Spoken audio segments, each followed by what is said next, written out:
Let's see.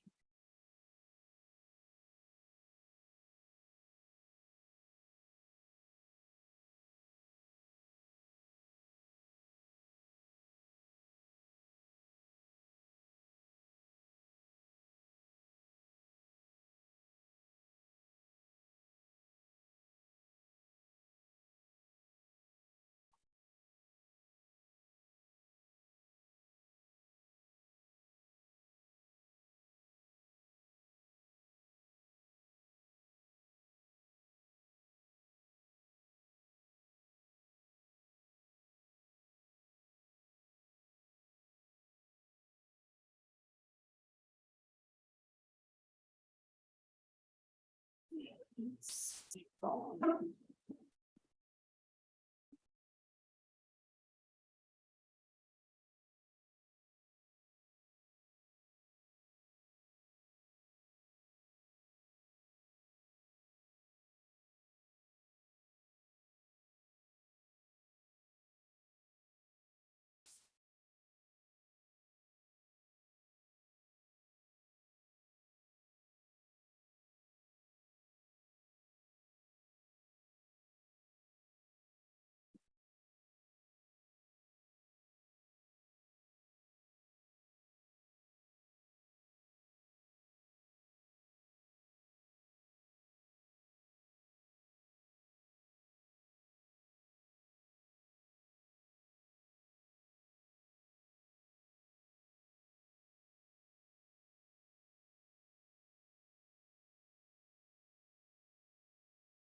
is that?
We're already transferred. Yes. That's it. All right, I call the February planning board meeting to order. We have a quorum here, obviously, and we have one member on remote who will be observing and talking but not voting. Hi, Vicky. Vicky's down away right now, and then we have Drew, the code enforcement officer, also on remote. I just wanted to go over real quick, because we have a new member who's alternate here. The rules as far as alternates, if someone is absent, the purpose of alternates on the board is if someone is absent or has a conflict of interest and can't participate in voting on an application, then the alternate would take their place. Otherwise, if we had a full complement of people here, then the alternate would just, is free to contribute and observe and learn, but not vote on something. So as of, tonight, we do not have a full board present. So, and there's the first alternate's not here tonight. So second alternate, Helene, am I saying your name right? Helene? Helen. Okay, sorry. Is participating in the board as a full member.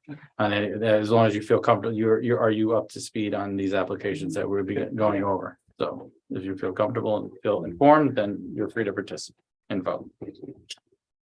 All right, the first thing we have up is the Rural Center Refillery amendment to site plan or special permit. Where we left off last week, the applicants are here. Hello. Hi. Hey.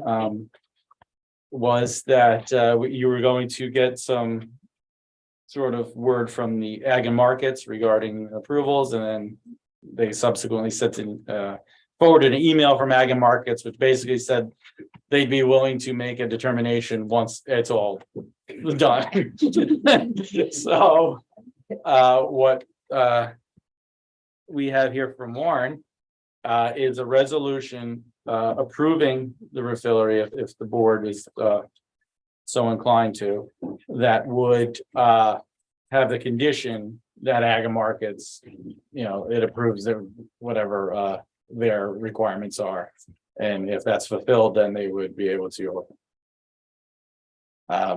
Is there anything else we have to do with this application more, or do we just go right to reading this? I Or? think so. I've reviewed everything that you sent me. It only requires site plan, not special permit. Right? Okay, that's just what was on the agenda. So I prepared the resolution and, do you have any questions about it? Or for the applicant? Maybe the applicant could fill you in on what's happening with Ag and Markets or. Yes, is anything further? So we did sign our lease effective February 1st, so that we had to get a double bay sync in, so we did that the first week we were in there, and then we're able to actually submit our application. And process, I talk to her every few days, she loves me. But it's going, they estimate it takes 4 to 6 weeks to get the inspector out there, who I had been in touch with. So fingers crossed, this month will come out and give us final word. Okay. And I don't know what, Drew, do you have any other comments on everything's you're satisfied with how things are going? Yes, I'm satisfied. Well, if that's the case, then I guess we look to approve this resolution. If I can have a motion? Motion? Second. Well, now we'll, I'm sorry, wait, I have to read the resolution. I'm okay. Not here. All right, so. Town of Pine Plains Planning Board, resolution approving site plan application of rural center refillery. Whereas Rural Center Refillery LLC has made application to the Town of Pine Plains Planning Board for site plan approval for 1,000 square foot plus or minus unit at the property located at 2881 Church Street, Pine Plains, New York, tax parcel number 13420-687218278243000 for the conduct of a refillery store. And whereas said property is owned by Stissing Farms LLC, who has provided a consent to the planning board for the proposed use and application, and whereas the property is located within the town's Hamlet Main Street district, in which such a use is permitted, subject to site plan approval, and whereas the property was formerly used for office space, and there will be no exterior site plan improvements to the said space except for a sign and designation of parking spaces, which have been indicated on a site plan map to the planning board for review and approval.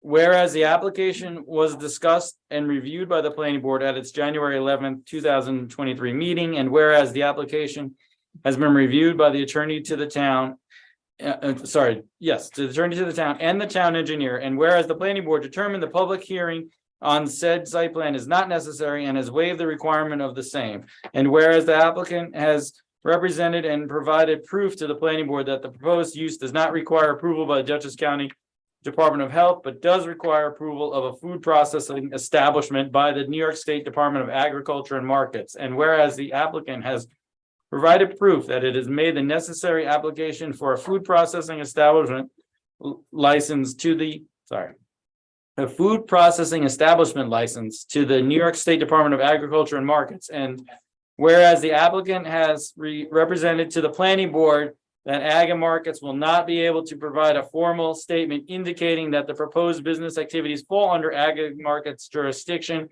until the property is inspected by Ag and Markets and the application is reviewed and approved by Ag and Markets. And whereas the application was again reviewed by the planning board at its February 8th, 2023 meeting, now therefore be it resolved that the said site plan application of Rural Center Refillery LLC is hereby approved, subject to the following conditions.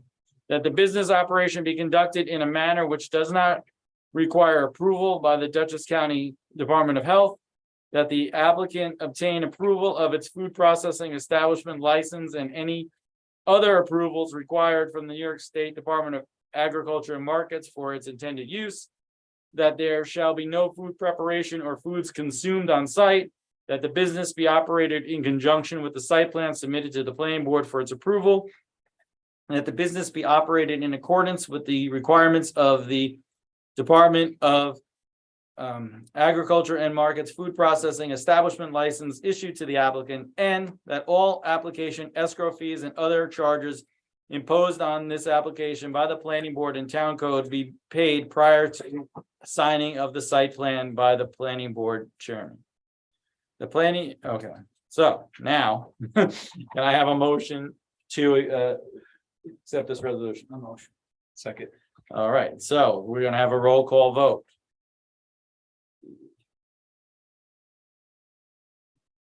Al, Yes. Ethan, Yes. Dick, Yes. Kate, Yes. Steve, Yes. Helen, Yes. and I also vote yes.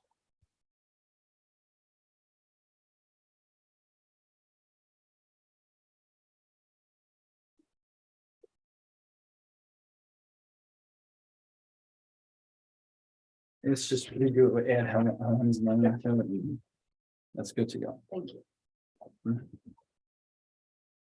Okay, so you'll get that approval for Ag Markets, and of course, see Drew for your current whatever permits, building, Okay, CO and all that.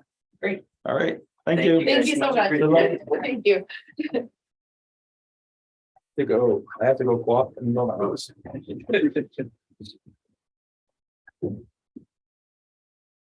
Give me a second. We're gonna do the cannabis law next.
Sorry about that.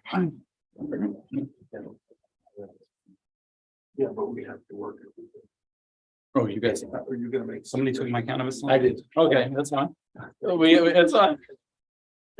We have it up on, well, let's get the law up first, please.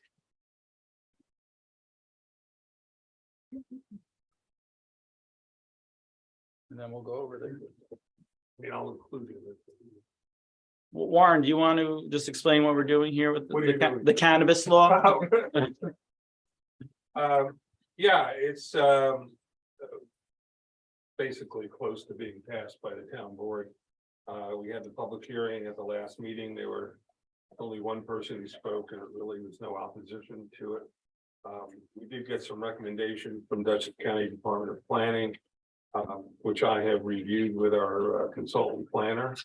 And we agree that we will probably make some changes, some additions, positive additions to the law. response for county planning. Some of them we're not going to do. But I don't have those because it's not ready yet. Taylor hasn't sent them on. So the law is pretty much as it's going to be with certain improvements to it. Regarding a few definition of community facility. And there's some inconsistencies in section 4B, which we're going to clarify. And we're going to require that be operated in accordance with the provisions of the Public Health Law and the Clean Indoor Air Act. And I think those are the only changes that we're going to make. So it's pretty much ready to go, subject to your input. Well, one thing that Ethan noted was that the light industrial section was not included in the approved zoning districts for it. For And cannabis. yeah, I thought that's, Which was like big, that's all down by Ford Tractor and everything, so that should be included. Yeah, I could bring that to the attention of the board. I'll call Taylor. I thought he got a message on that, I think I mentioned it to you. you know. So we probably should include that as one. I would think so. The line note, that's a good. A So good I'll area have, for it. Taylor make that change too, so that for the next town board meeting, we'll have the law with these changes and with that change, that's a good catch. And unless you have any comment. What is exactly constitutes a park? Or like a. I mean, what if we have like biking trails behind or hiking I trails? thought about that in terms of memorial clock. Is that considered a park? Right, and is the other thing, is the park considered a park? What's a park? I don't have my zoning law with it. Do we have a definition of a park in our zoning law? Who are you asking? Is it- I don't think we do. Hello, Siri. So no, Drew, you, I do not believe we have a definition of a park, no. I suspect we don't have a definition of park. I mean, it just seems like a lot of the buildings that are on the exterior have potential to have parks also. I mean, Well, a park is usually a municipal area that's set aside and dedicated for use by the general public for recreational and other facilities. So it's, you know, we don't have that many parks in the town of Pine Plains. Right, but I was thinking But at the crossroads Right where there in there's the that middle of little newly refurbished green area. Yeah. But that's what I considered park, in which case 500 feet in either direction of that pretty It's much. like town. What's that? Right. That's the whole town is out. Right, that's what I was concerned about. Or if someone put a park behind Stewart's or next to the firehouse Right. or any of the areas around there, or if the trails committee, I don't know. No, well, I wouldn't worry too much because I doubt very much that anyone's going to get a license for a cannabis facility in Pine Plains. Upstate New York is really taking a beating on this. And they're being held up by, I think, 2 litigations now. And most of them are, the licenses are gonna be to given to more urban areas. But if you I know, have but the that, purpose would be to not Yeah, then make I mean, it if you harder have for that- someone to. why don't you, whatever comments you have, put them down and send them to the town board and we'll consider them at the next meeting. The other thing I had also was preventing odor. A normal sense, someone with a normal sense of smell. I mean, you can smell hemp when you drive or anything Drive when by you it. drive by it. That seems like a little. I would, or it should say like within reason or something. I mean, there's obviously gonna be a smell. so what, do they put like some sort of No, scrubbers there's on? not gonna be any smell from a retail establishment. They don't, Oh, it says it shall be ventilated so that the odor of the marijuana cannot be detected by a person with a normal sense of smell at the exterior. Right. of the. the retail establishment would be ventilated, because there's be an area where they store the marijuana. The way it works is you go into the store, or counter, you make the orders, and they go to back to a very secure area where the marijuana is stored and it's ventilated. So there are all kinds of requirements that you would impose on that, which are pretty standard. I wouldn't worry too much about it. I mean, everything is subject to a standard of reasonableness. Right. So I had a question in the section 2, because the language is different compared to the resolution. So in the sentence at the end of section 2, which starts, the town of Pine Plains did not exercise its authority. And then it says not to opt out, but then the resolution says doesn't have not.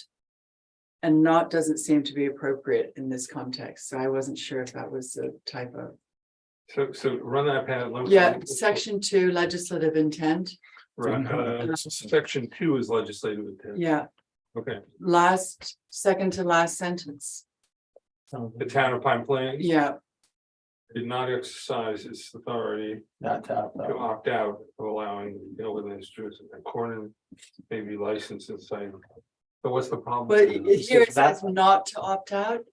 It should be, There's two knots. We did not opt out. Right, but but there you are have two not nots. to not, Did not exercise its authority, The town of not Pine Plains did not exercise its, oh, I'm sorry, you put an extra not, Right. I didn't. Yeah. Typo. So it should read, the town of Pine Plains did not exercise its authority to opt out. Right. So we'll take that not out. Mm, Right, is that- And I had another question about the hours of operation, which were from 8 to 8 PM. Monday through Saturday, and 12 to 5 on Sunday, and I just didn't know if that was consistent with other business hours of operation in the town. It seems like they're longer hours. And whether that made sense in the context of the other businesses in the town. So you think it should be longer hours? No, I was thinking it should be consistent with the other I operations. don't think there's a standard for other Okay. businesses. What's the Like- liquor? We don't regulate hours of operation for standard businesses, only for What's the liquor store? Oh, when, 7 o'clock. I don't know what time they're, Yeah, they're, they're- they close at they're 7. I don't know what time they regulated. can open in the morning. County Probably regulated. 11. right, Did they change that though? I think they didn't change. That's regulated. They opened it. It used to be, I think. Right. So, No, you can do it on Sundays 8 to too. 8 seems pretty standard. I think they Long hours. Taylor took that from other regulations. I would assume they But wouldn't there's no have to be open. standard, because town board or planning boards don't have the power to regulate those aspects usually of a business, except for noxious uses, or potentially noxious uses, Mhm. such as a retail cannabis establishment. and then I just had a question about the egress and the public way on 15, maybe Drew, Which one? 15? that it has to have its own in, right? Is that what that means? Yeah. It has to have its own independent in and then exit to a public way? What is Yeah, that? that would be. What does that mean? Those are each other means of Keep the egress, easement. independent from any other use and shall directly discharge. That means that the means of egress cannot be joined with another Business, business or. It's got to be one means of ingress, and public way would be a street. but so is that, you can't go in you have to have a separate in and out. Have to have a separate, that's just the door of the facility, right? That's not like the Oh, driveway. I thought it or was the something. no, that driveway. would be the. I don't know what he meant, but. Oh, I thought it was the driveway. It's a- Yeah, that would be It's restricted if it was a driveway. Means of, and so you can go into liquor, so the purpose of the section. Right. egress and public way Right, if they were regulations on code. Next to the distillery here. To be honest, I don't know whether he meant just the entrance and the exit from the building or from the public way up. I can ask Taylor what he meant. Yeah, in my opinion, I understand the doorway, but not like a driveway or like have to, like has to be freestand. What's that? Where the bakery is, it's one road. that goes- Right, like, yeah, where the bakery is. Yeah. or Michael, Those buildings, they're chanting. Michael, Oh, Drew, Michael, I believe because it says defined by the uniform code, they're talking about the building. okay. So Okay. the building saying? has to come in. Because it says as defined by the uniform code that refers to, in the uniform code is referring to a building entrance and exit. Oh, is that what this section? Okay. Yeah, that's what Drew was saying. But Okay. why does it only refer to the exit? Why does I it know, refer to the entrance I don't- too? It's weird. The can. Because Right. there doesn't have any ingress. reference to ingress, just the egress. I don't understand that whole thing, really. Well, now. Well, that they- I don't understand. So I guess we need some clarification. I'll go over with Taylor and see what he meant. Or what the purpose of, if we knew what the purpose, I'm sure there's a reason for that. I think he took these from other examples of cannabis retail establishments, but. Oh, I think it's because you have to have a separate entrance from exit You know, in a cannabis, maybe. it may be part of the state regulation. and they don't want you going into like a back alley. out the back. I'll ask him. Oh, this direction. It seemed logical to me when I first read it, but now it doesn't. make that much. I could see maybe other businesses might not want like those clients, coming. Walking through. out the same Yeah, door. coming in the same. You know, these things are very much regulated in terms of how they operate, separate, much different from a bakery or from a refillery or something like that. Oh, I know These that. are specific regulations. I was just trying to think of it in terms of possible locations in Pine Plains and if it would be restrictive because of what we have existing, building, You know, rental spaces or, well, what's gonna happen if a license is issued, it'll be issued to somebody who has a location in mind within the parameters of what's permitted by the zoning law in the district. And then you have would have to come to the planning board and you would review it as you would with any other site plan and special use permit. So that if the county recommends to address the transferability of a special use, is that in their last? In the county, the last paragraph there, Yeah, I don't know. yeah, I saw that. We're not gonna adopt that. I think that's. Zoning laws apply to the property, not to the individual. I think that could, if we put that in, that could be challenged Right. as unconstitutional. So we talked about that. We're not gonna put that in. And what did you feel about their comments regarding 4B12, where it's about the encouraging, the planning board shall just have it designed to discourage loitering. And they had a problem with that, but then when I went back and read it, I don't know, it didn't seem Yeah, we onerous to talked me. about that and we decided to leave that in. I think that was an overly ambitious comment by the fellow from county planning.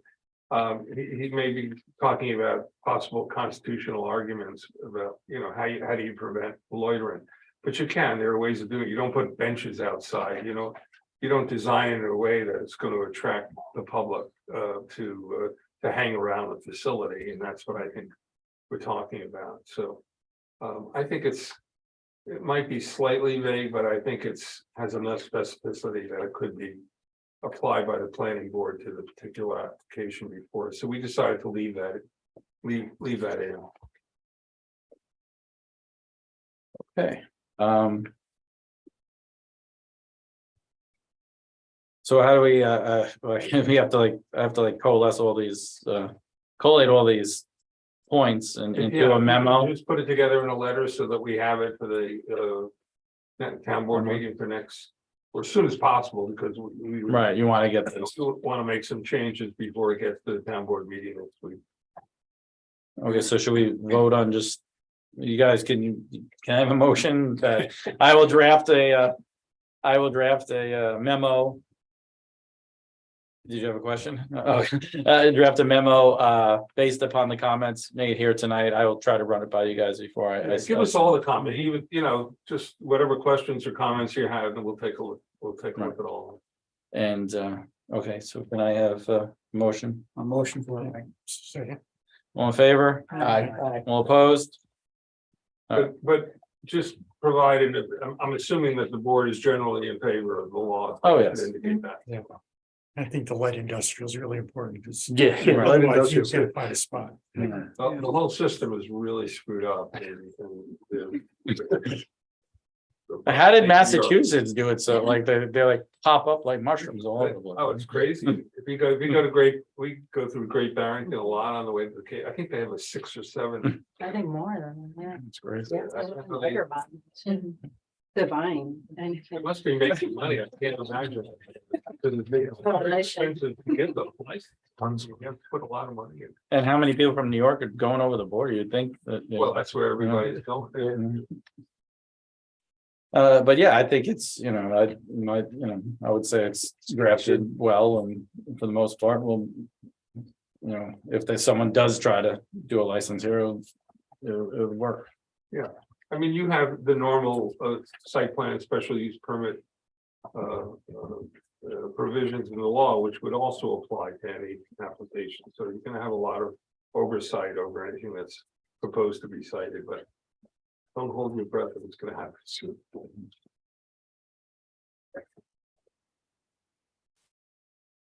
Okay, all right, well, next up.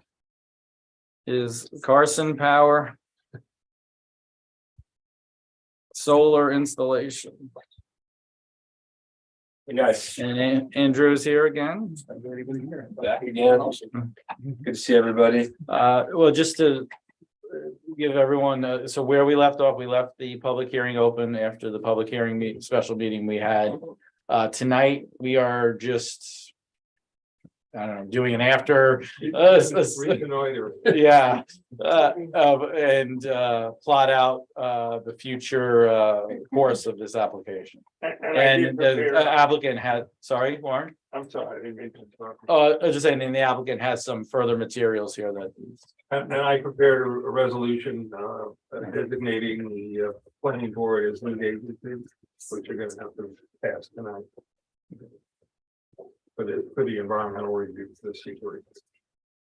All right, So I can start with the materials I sent over this afternoon. I know Michael would reference that the planning board will send over a I guess aggregated comment sheet at some point. There's a lot of footage to go through. But we knew there was a few things we could respond to pretty quickly. So these are the first, I think we'll have a few more documents to send later this week.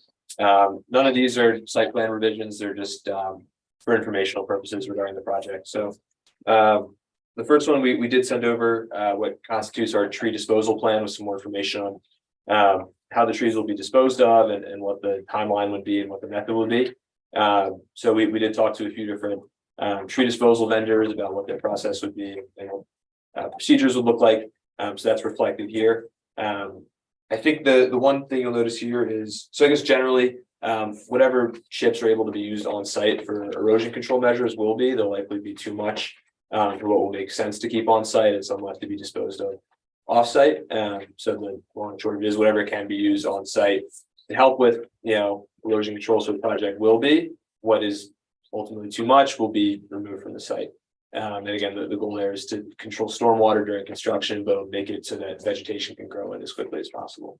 The vendor did say that shipping might take up to 2 weeks. I know that that's noisy and a pretty inconvenient activity.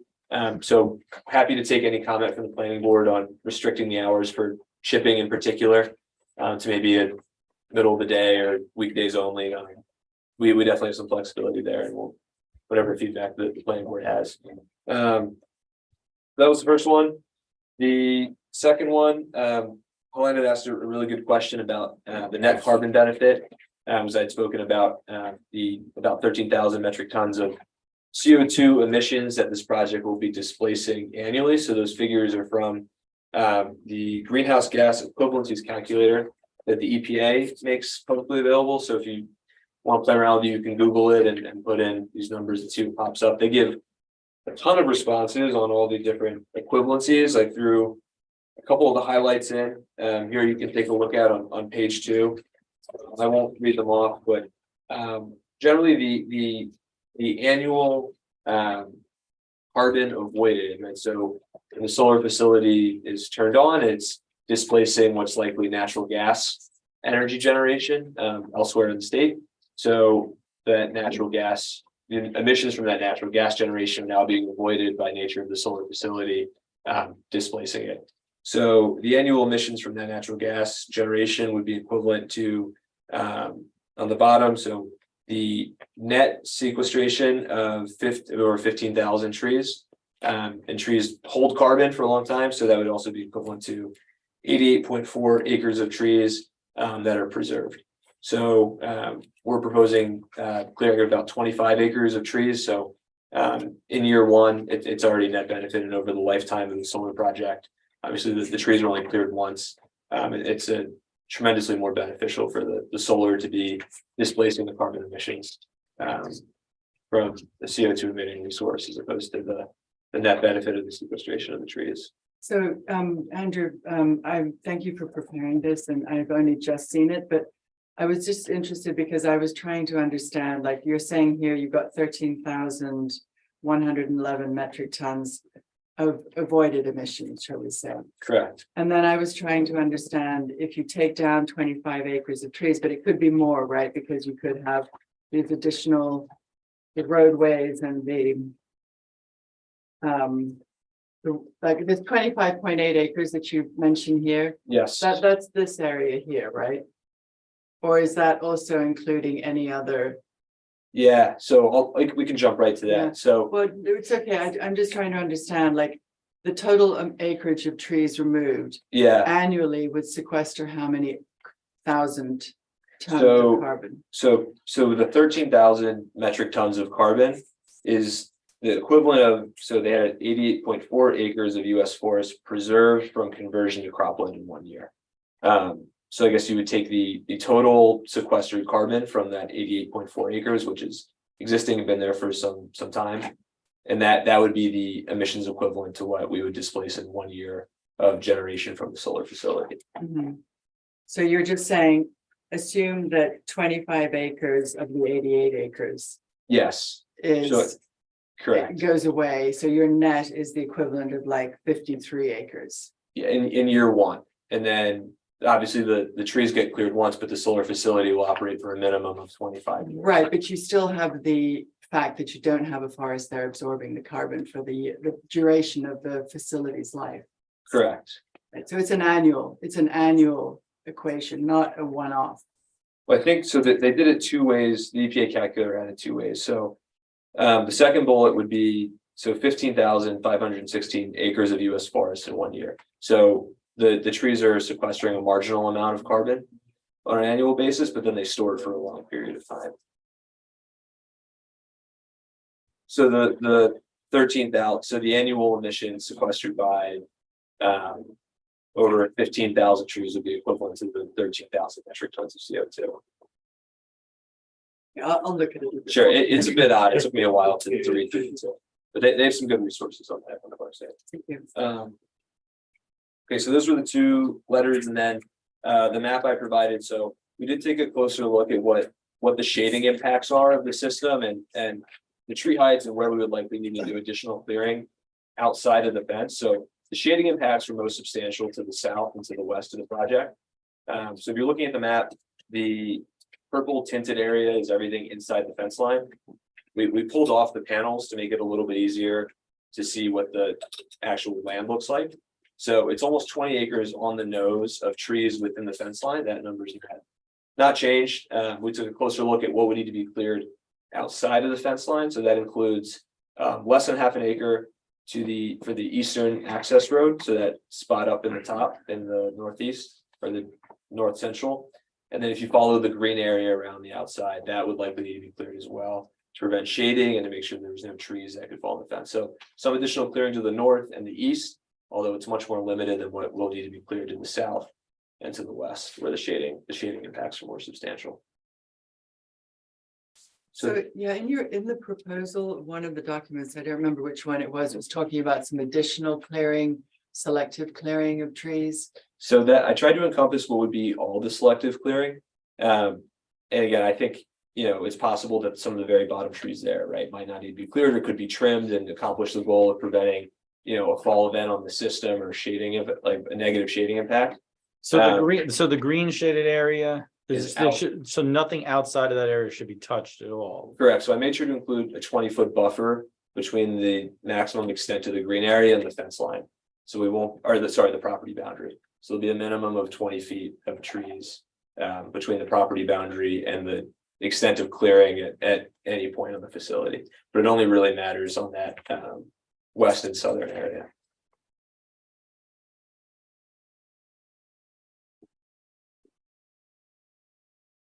So the total is about 25.8 acres, which includes everything in the middle of the fence and then about 5.8 acres of trees outside of the fence. I'd like to see this also on a topo map, please. Sure.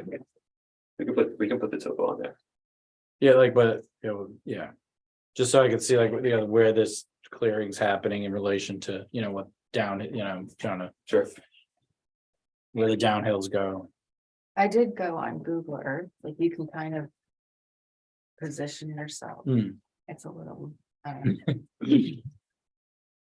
you do kind of get a little bit of a sense Right, right. if you can. Especially see after over- we walked it. Yeah, yeah. As we were coming up that roadway, where it's kind of steep and it's kind of a ravine that it comes up into, that is included in this, and it's, could you show beside the topo what the gradient would be after you grade this? Sure, I think yes, we could do that.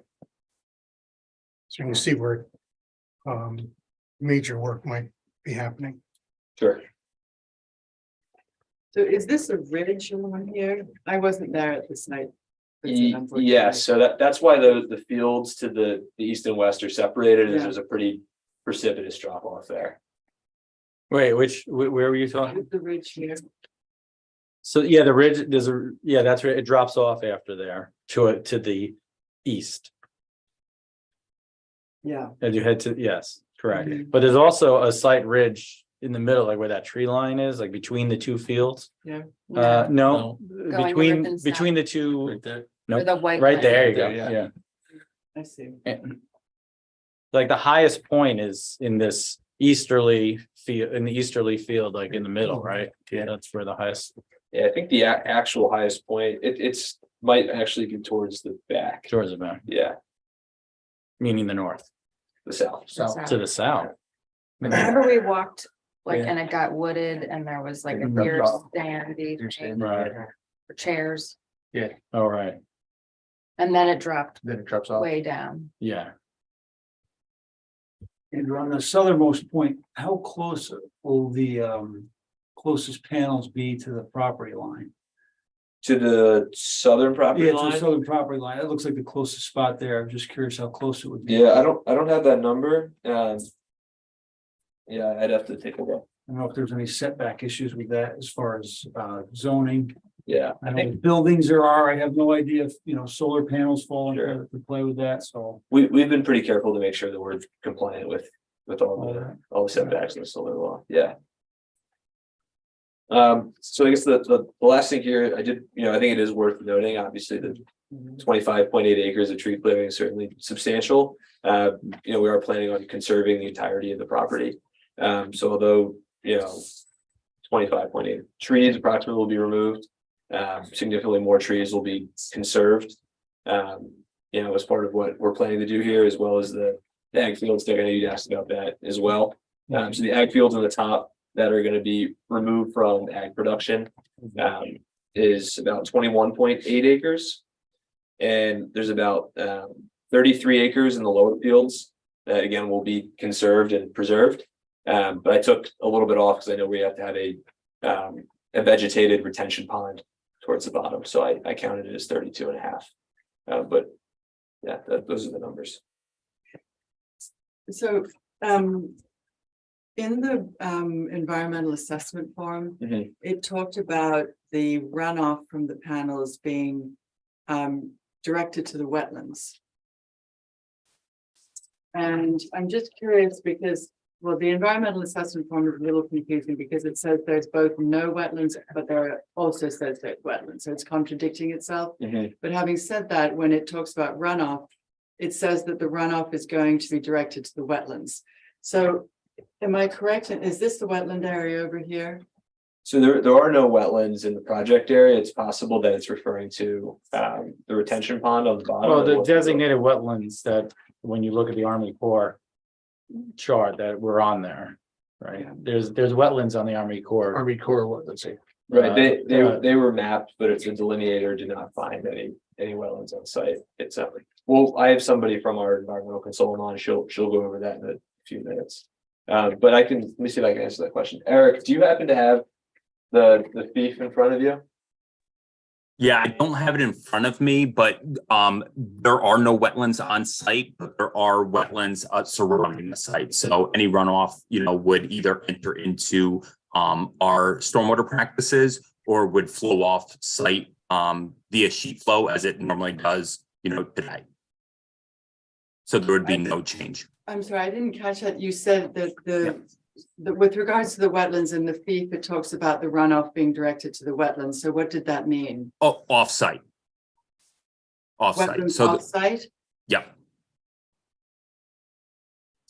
How does, Outside the 45 acres where the panels are. Off the panels. okay, but where are the wetlands off-site? Where does that mean? I mean, there's wetlands like further to the west of our site, our project site. And you On can somebody kind of see else's, it in this. on Somebody else's. else's. Yeah, property. correct. Property. Yep, correct. Instincts property. So do you have to get permission to do that to? No, so the requirement from DEC is we can't increase runoff from our site to, where it leaves the site currently, but pre-existing conditions. So what we've done is we've done the calculations of what it is today running off our site. And then we reran the calculations with what it is going to be in the post conditions. So per the DEC requirements, we can't increase that peak rate of runoff for the 1, 10, and 100-year storm events. And that's what we show in our stormwater calculations, is to limit it to those storm events. So, we're allowed to, I guess, keep discharging to the locations we currently discharge. We just cannot increase that amount, the rate of runoff. And how is that calculated and made sure that happens correctly? Yeah, so we take a look, the calculations incorporate the soils out there. So what the hydrologic soil group is. So it's either A, B, C, or D, A being the best soils and D being the worst infiltrating soils. And then we also look at the cover type. So if it's a meadow, grass, woods, crops, anything like that, we would incorporate that in our calculation as well. And then slopes. So steeper areas, flatter areas, the slope of the land is taken into account as well. So we would run those calculations of what the cover type is before and the slopes and how fast it runs off the site and how much. And then we would do that in the post conditions as well. So this is submitted. Have done. Yeah, so this is submitted in a document called a SWIP, a Stormwater Pollution Prevention Plan, which we submitted I think last month, and George has had a chance to review. It's a pretty extensive document. Right. Yeah. Yeah, So but there it are takes, things they're going to be doing to limit this. Is that what you're saying? yes, And yep. it's So mandated by the DEC to how you're gonna calculate. It's not just left up to all of us engineers to think how we're all gonna do it. So it is pretty heavily regulated and mandated. And again, they did provide all those calculations. You guys probably should have them as well. It's a Yeah. ginormous binder. It's a pretty big document. It's in the application, right? We have an electronic copy. So just so I understand, this area here has the topography is such that there's a ridge here and then it goes down and then up the other side. Is that what you're saying? No, it kind of continues to move down, but not. Yes, yeah, I guess yes, that's correct. It's flat for ways and it drops down. So towards the is west. is this a higher area than here? No, So it all slopes down towards this boundary over here? correct. So then what's the physical mechanism that you get all the runoff from all these panels over to this area here? Does it go in culvert pipes or? No. No, yeah, we're maintaining sheet flow, so where it flows today is where it's going to flow at the end of construction. So, we don't want to pipe anything. We don't want to create what's called a point discharge, which would concentrate the flow. So we prefer to do as little as grading as possible and have it sheet flow off of the site. And you mentioned that the chips might be helped with erosion control. Would they be used to slow the water flow down the hill or down? Well, that's just Off during site? construction, right? Just So during before there's Correct. vegetation Okay, taken. root. Yep, yeah, and that would help filter any of the runoff during construction before it leaves the site. So I know many people asked about. If it says wetlands on a map by the Army Corps, but it's not there, like, what is, Sure, perfect question. Let me introduce everybody to Kelly Salatis. So she's I think vice president at CPNY, which is the firm we hired to do our environmental analysis, our phase 1 ESA, our wetland delineation and environmental species reports. Andrew, one second. I Sure. just want to see if we can get. The audio.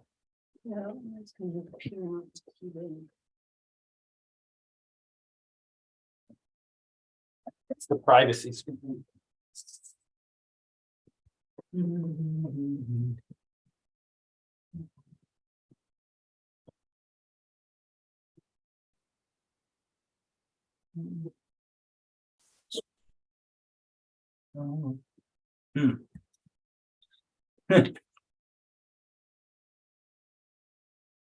Wow.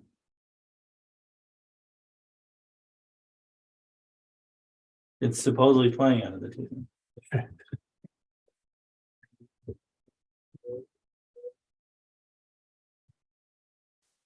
Somebody say so. Who's on? Who's on? Hey, Kelly. Say something. She's- Is Kelly still in the meeting? Need a test of audio? That's Raquel. Sorry, I thought you just wanted a test of audio. Yes, that's what we were looking for. Yeah, We Thanks. were looking for a test. we hear you. I Yeah, don't, it does- it's Kelly speaking, I can't hear her though.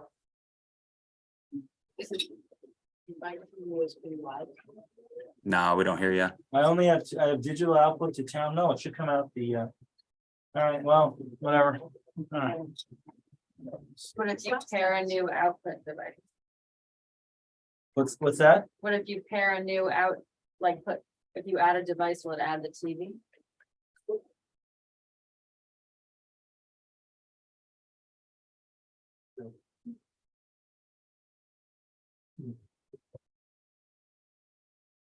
This, we didn't do anything. It only gives me this town hall digital output. Nah. I don't know. It's Windows for it. Now, how do I get rid of this? This is in the way.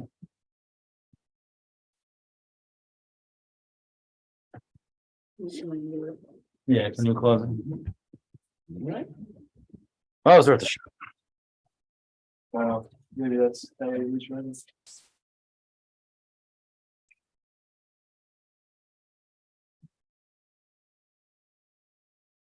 Hey, Kelly, can you hear us? She's connected twice. Oh. Okay, let's hold on Kelly while she is. Can you hear me?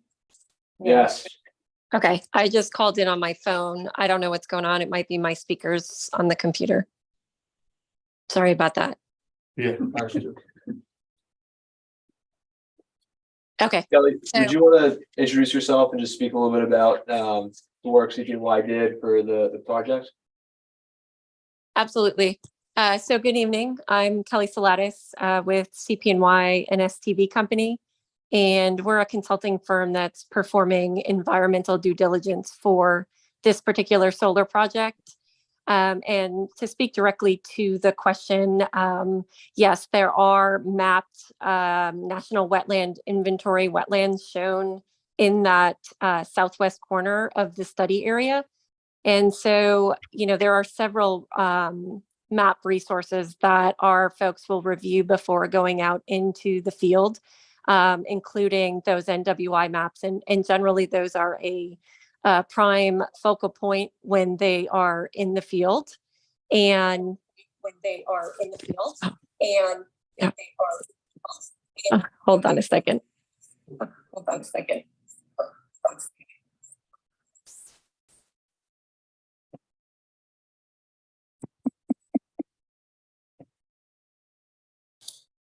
Okay, let's try this.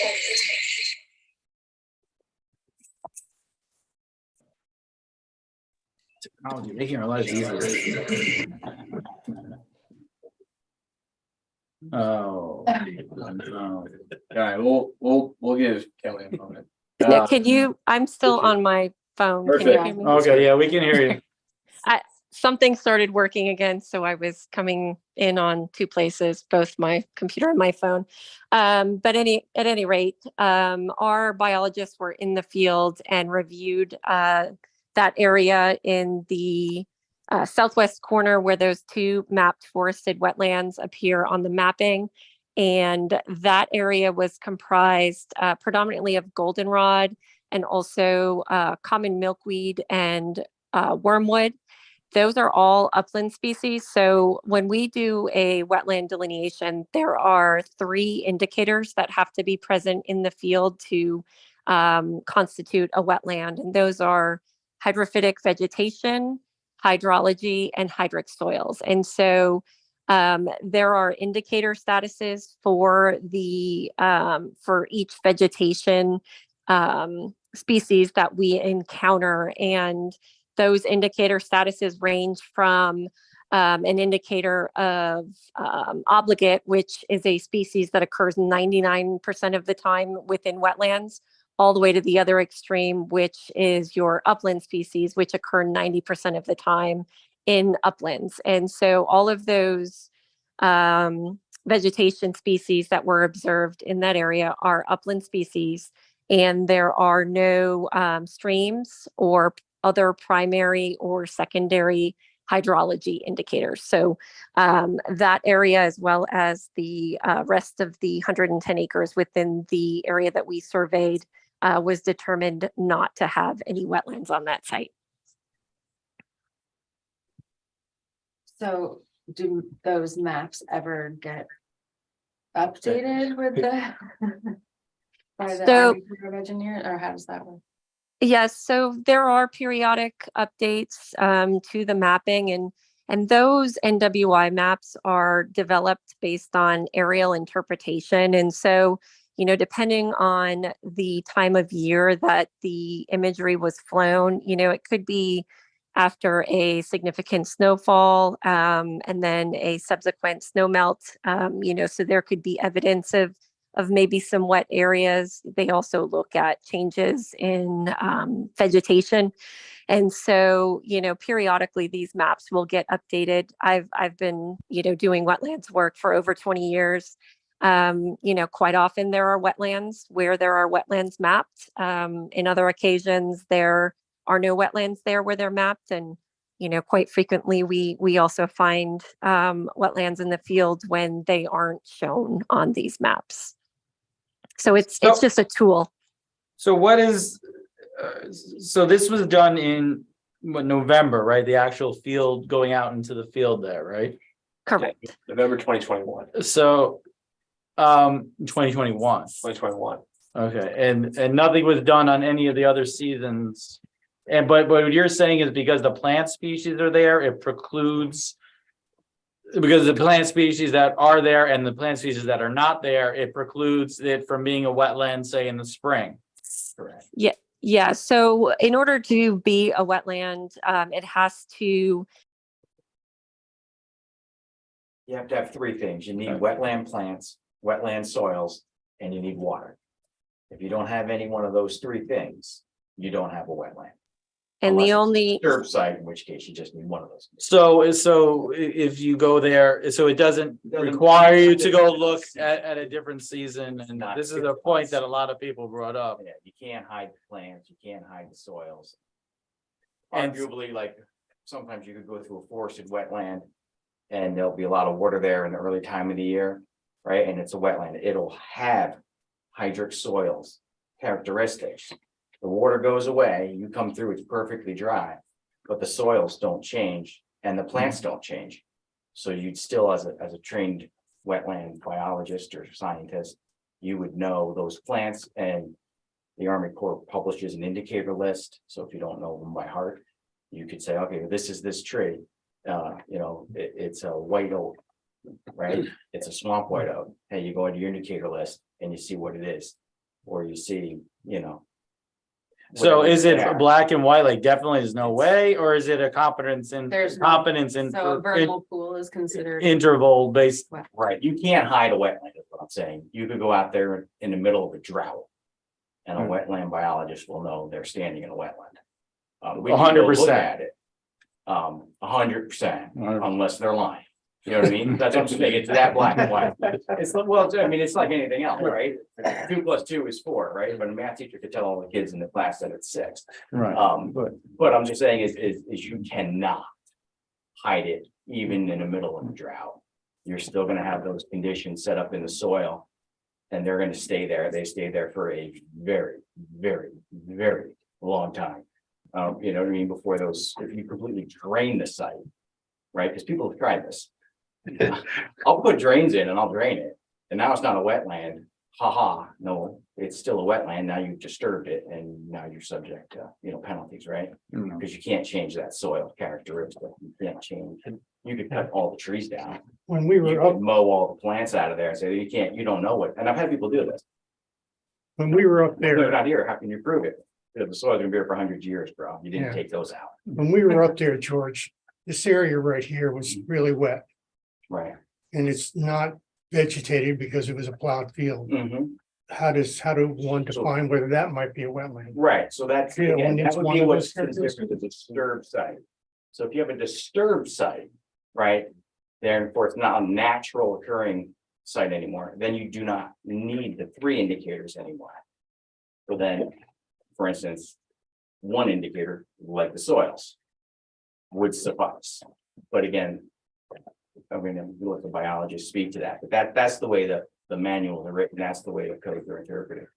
And like I said, I have had instances where people have done that on purpose, deliberately, to try and say, well, I Okay, cut it all down, I removed it all, there's no way to prove it.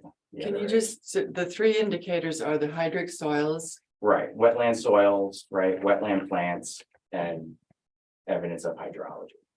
and so are you saying that there was none of these indicators was present? What the wetland biologist was saying was that the plants that were present were upland plants. So therefore, it cannot be a wetland. Because based on the plants themselves, they wouldn't grow there if it was a wetland. So it could be a wetter area, it could be a poorly drained area, but it's not a wetland, the way wetlands are biologically defined. So, regardless of the determination of the biologist, Mhm. how does it work with the, with an NWI listed area, which says it's a wetland? Well, those are In not terms- jurisdictional maps. Those are maps that were generated as a tool for planning boards, for anyone who's interested in looking at a piece of property and making an assessment. Right, and then when you decide you do want to do something on that site, that's when you bring in actual wetland biologists to physically look. Usually what happens is the wetland gets a lot bigger than what the MWI shows. But it also, the other happens too, sometimes where they've said something's wet, but it isn't. It's just, Right, it's less Yeah, often that happens. right. but it does happen. Yeah, I'm trying to understand, if you have a designated NWI wetland on a map, how do you progress apart from the biological survey? Mhm. What is the requirement of the US Corps of Army Corps of Engineers. Engineers with respect to determining that that is a piece of, an area that you can work with? Typically, what develop. happens is, again, the applicant would hire someone. We can all go out and double check that work. At the end of the day, it's the board's decision. You're not gonna get the Army Corps to come out, I can tell you that. That's not gonna happen. Well, I'm just saying, literally, it's not gonna happen. They're gonna come. If they, so they rely on the They rely. licensing process of Yeah. the company like CP and. Absolutely. And again, I used to flag wetlands in my past life. So again, if it would make the board happy, I mean, I can take a site visit. And double check their notes. I think they were gonna supply more information. Yeah, we have a supplement I'll be sending by the end of this week with field notes and some images. But like I said, you can't hide away. It's not possible. I think having the town engineer go up It's a there great idea. to verify is a very good idea. Especially if you have experience. in that. Like I said, it's not possible. You can't hide it. Whenever you want to go. Well, I think it would be good to let us know. Does any members want Yeah, to I'll go. witness it? Absolutely. Obviously, no meeting, can't discuss Suggest things. That someone from, the original delineation firm come out as well. And. you know, Warren, that's acceptable, right? If he were to go, if we were to go with him and if George were to just show us stuff, that's fine, right? As long as we're not delivering amongst the site. It's the same thing. Okay. So, Kelly, did your biologist, make notes of the type of soils they found?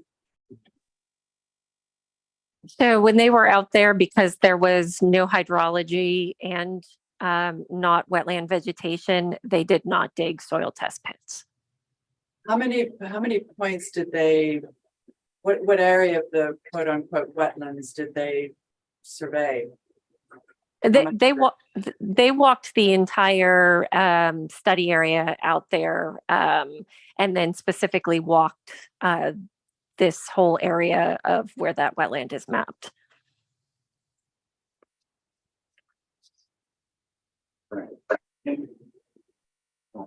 There's a 411 page document that's uploaded to our Google file. That's all about this, the soil erosion, What's the title of it? The SWIP. Culver's Corner Solar Project, Stormwater Pollution Right. Prevention Plan. Right, so there's actually like the Army Corps of Engineers literally wrote the manual, right, to just delineate wetlands, and they actually have worksheets that you fill out. So again, like you fill out these plant species that are there, there's an indicator list. You look for evidence of hydrology, and they it's cumulative, right? So I mean, you have this, you have this, you have this, you have a wetland. When you have this and this, and it's not a wetland, you stop. So again, there would be no reason to take a soil sample in an area that the other indicators are already telling you it's not a wetland, because it doesn't change that. The soil samples would be important in an area that we're saying is wet, that's quote disturbed, right? So if it's not a natural setting, clearly you're not going to find plants in a fallow field, right? So you can't rely on a plant indicator. That's when the soils would become more important there to take a sample to say, okay, it's wet here. Right, So there's hydrology evidence, you'd see that. And then if you had hydric soils. right. you'd know But if there's wet. if you're looking at the drier time of year and you're not testing the soil, so you're not going to see water and you're not going to look and you haven't looked at the soil, then you're only basing your conclusion on the plant material. And you're also therefore saying that those plants can't exist. The Army Corps is saying they can't exist. No, this assessment is saying it because you didn't find it, you didn't find any water. And you didn't test the soils. So it's just based on the plants that you saw that you made that determination. Is that correct? It's based on the plants and the hydrology indicators. So there's a set of primary hydrology indicators that are presented by the Corps, as well as secondary indicators. And to have wetland hydrology, you either need to have one primary indicator or two of the secondary indicators. And those secondary indicators include things like drainage patterns, water stained leaves. Your primary indicators are surface water, saturation, all those things that are quite evident out there. And this entire property is sloping. So there's this slow change in elevation out there as well. We're not sitting at a low spot that is necessarily collecting and holding water here at the bottom of the hill. And those indicators would not be there I mean, would definitely be there outside of a season that it, like if it was wet in the spring. And then you're looking in the fall, those indicators that you said you didn't find would be there if it was wet, if it was a wetland, seasonal wetland or something. So there would be evidence of those indicators, even if it was a drier season. And so when you're also talking about an area that's forested, you have a lot less change in your vegetation. So, early in the spring in a wet field, you may see a couple of wetter species kind of take root in that area. And, they won't be sustainable at that location because over time, that condition doesn't exist. Whereas with your forested areas and, different vegetative communities, you're not having that quick seasonal change with the various species that you have out there. Although this is a green, I mean, is this a forest? I mean, a lot of it's in this green field, isn't it? It was just like kind of grass and scrub or whatever, right? Yeah. Yeah, it's a mix of predominantly goldenrod, but the way that the NWI map is, it actually maps it as a forested wetland. So it encompasses both the field, the disturbed field area, as well as the forested area adjacent to that. But that was undisturbed, the disturbed. So, Yeah, I so guess what part is of the the, reason why that's. so is part of the wetland has been disturbed already. Yeah, I mean, who knows what that area Yeah. was. It looked like Again, it could have been those are like a not- farm dump Those, or the like a- NWI maps though are not based on, like, the federal government did not send people out going across everybody's property, looking for wetlands and mapping them out. That's not how they created those. This is done with remote sensing techniques. So it's open to interpretation on the person using that and doing it. Oh. Right, so again, if it was a certain time of year and they just assumed that maybe something was there, maybe they saw some water. Or thought they saw some water, it could have been, I don't know what, but it could have been shading, it could have been anything, they could have just made a mistake. But again, like very often, the most common mistake we see with those maps is they're not big enough. Right, usually it encompasses more of an area because that's just. So- But statistically, it does happen the other way, so it's So possible. can I just ask, were the upland plants found in the disturbed area of the site? Yes. And then what was found in the forested area of the NWI wetland area? So the forested areas on this site are predominantly maple and elm trees. So, with respect to the wetlands, plant matter. Because the wetlands, I think, as they're mapped, extend further west than the site, the solar site, they extend into the neighboring property too. So I'm Correct. just curious, what is the tree, you mentioned the trees, but in terms of other vegetation in that wetland area, not the disturbed part, but the forested area, what was the vegetation found? So we have a mix of maple, red oak, and elm trees predominantly on this site. And would those trees be found, could those trees be found in a wetland? So red maples, for example, are, I believe, a FAC species. And so those are one of those that, we see typically in uplands, but they could be potentially mixed in with other wetland species in a wetland. When you look at your vegetation within an area, there are a couple of screening criteria that the regional supplement has in terms. We lost you. Why is it muted? Okay, sorry about that. So there are several things that you have to look at with your wetland vegetation pursuant to the Corps of Engineers regional supplement. And you have to have 50% or greater of your species that meet those certain indicator statuses, which we did not have here.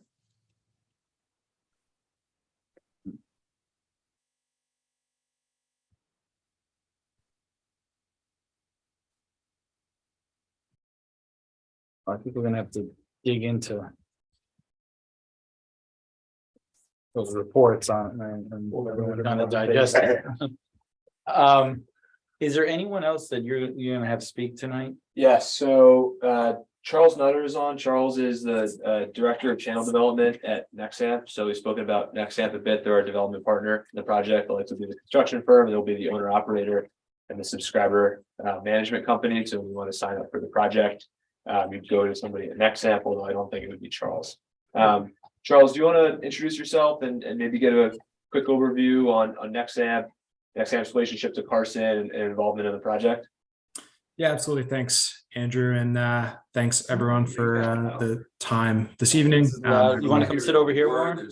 Hold on. It's all right. Yep. It's only coming out of. We tried to get it out of the TV. It won't work. Okay. Do you want to sit next over here? It's coming out of. It's coming out on the computer. That's it. Oh, me, my hearing is very good. Just let me know when everyone can hear me. One second. No, take a lot to fix this technical problem. Okay. Great. So yeah, thanks, Andrew, and thanks everyone in Pine Plains and everyone on the phone for the time this evening. As Andrew said, my name's Charles Nutter. I work for Nexamp, the Director of Channel Development, which really means that I work a lot with other solar development companies, including Carson Power. So to give a little bit of background on Nexamp itself, we were founded 2007, early 2008, by a couple of Army veterans returning from Iraq, and in the North Shore of Massachusetts. Our headquarters are in Boston.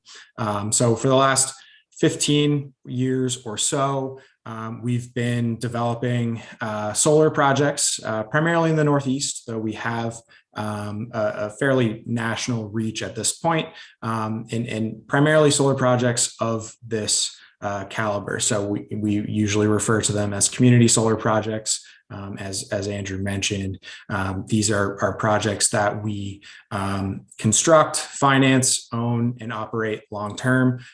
We will be the partner to operate and maintain the project, respond to any long-term concerns of the landowner or other local stakeholders like yourself. We have a really extensive history of operating these projects. We've got about 46 projects currently operational in New York State, and we've been active in the state since about 2016, when the community solar law was put in place.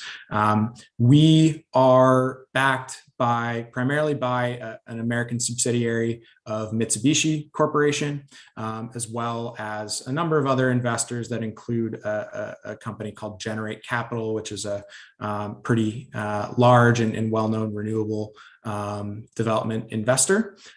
So, really our role in the partnership here with Carson Power, as detailed by the note that I sent to the planning board, is that we help to fund the development process of this project and several others like it.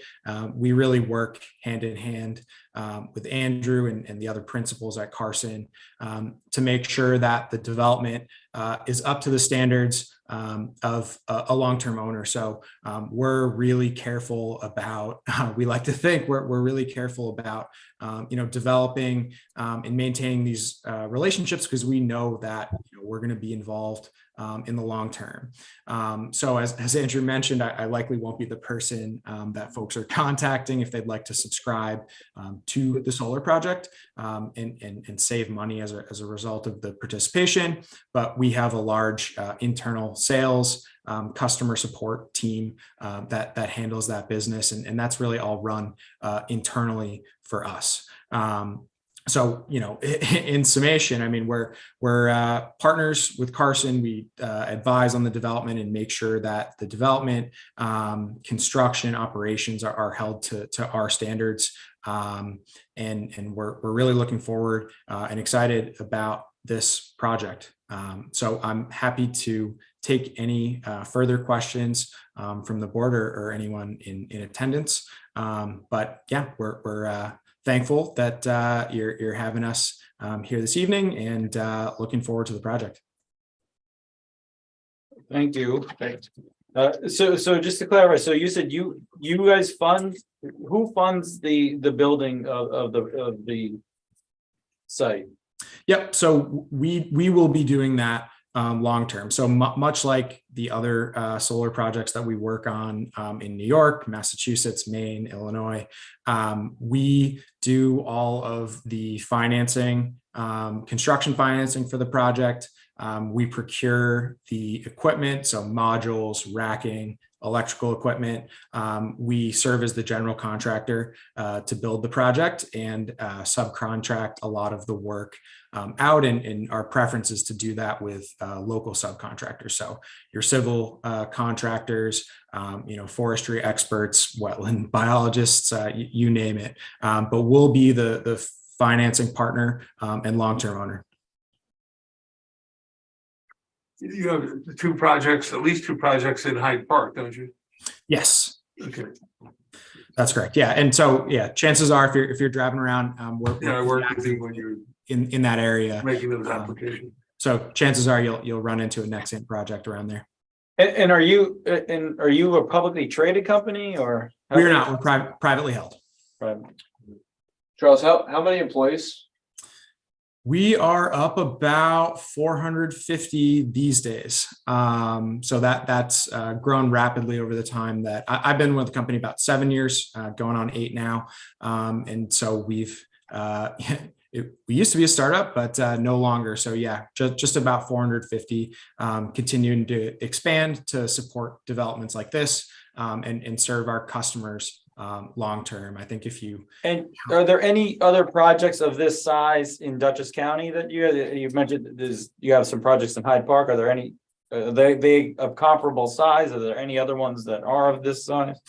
Yeah, absolutely. I don't have the number off the top of my head, but this is a very typical size of the project that we develop and build in New York State. So the AC capacity rating on this site, or under the New York guidelines, is a maximum of 5 megawatts AC per interconnection.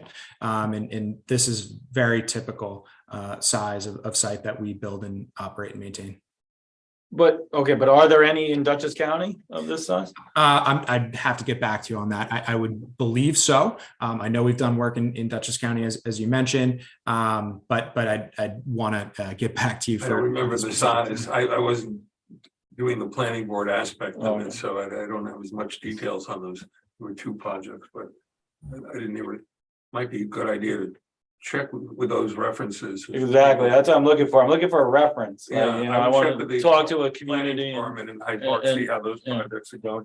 If you could provide a list of all the sites that you've worked on in Dutchess and Columbia counties, that would be helpful. Yeah, we can absolutely do that. Location and size. Yep. Thank you. And maybe Ulster County. Sure. Yeah, I'd be happy to. I'll connect with Andrew after we're off the call so that I can make sure to provide you the information you're looking for. And oh, sorry. Go ahead. They're also the entity that does if you want to buy into or. Correct. Yeah. So that's why we like to partner with them, is because they do a lot of things, which is not always the case. There's a few. Yeah. So I have a question. In some of your documentation that I reviewed, you talked about having an environmental monitor for the site. Is that something that you're willing to do? Yeah, Eric, maybe you can explain how that speak works. to any EM requirements for construction. Yeah, so the environmental monitor, that has to do with the agricultural district that the site is located in. So one of the requirements of New York State Ag and Markets is to have an environmental monitor on site during construction, so during earth disturbance activities. And that's really to make sure that the soil isn't being disturbed inappropriately, moved into different locations or anything like that. So they would be on site during all construction and earth disturbing activities. And who would do that? That would Yeah, be and a then- third party. Yeah, a third party, typically an environmental scientist, or an engineer would do it. So someone who is accredited with doing, say, SWIP inspections would have the accreditation to do a environmental monitoring. Would there be any environmental monitoring after the site is constructed? Yeah, so there is for 3 years, you do a once a year follow-up.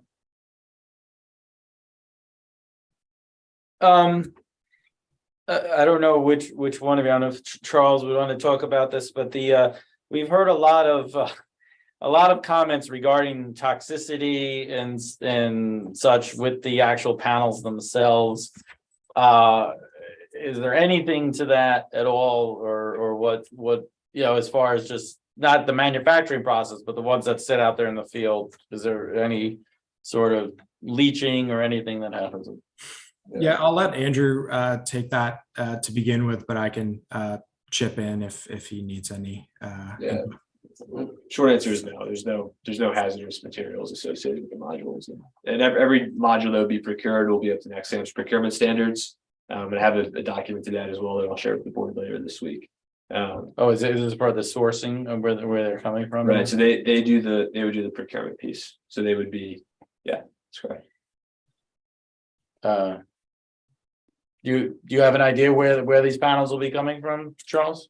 Yeah, so I have shared with Andrew, I'm not sure if he's shared it with you folks just yet, but we, over the past several years, so many of the solar industry's panels come from Asian countries. There's been a lot of momentum, specifically with the recent IRA bill that was passed at the federal level to encourage domestic manufacturing. So that's really the direction we're going. But as of now, a lot of that supply chain exists offshore. However, we do have a really thoroughly vetted supplier code of conduct for all of our vendors, all of our equipment vendors, that requires that they submit to our own internal standards regarding forced labor and prohibited areas. The one you'd be most familiar with would be the Xinjiang region in Western China.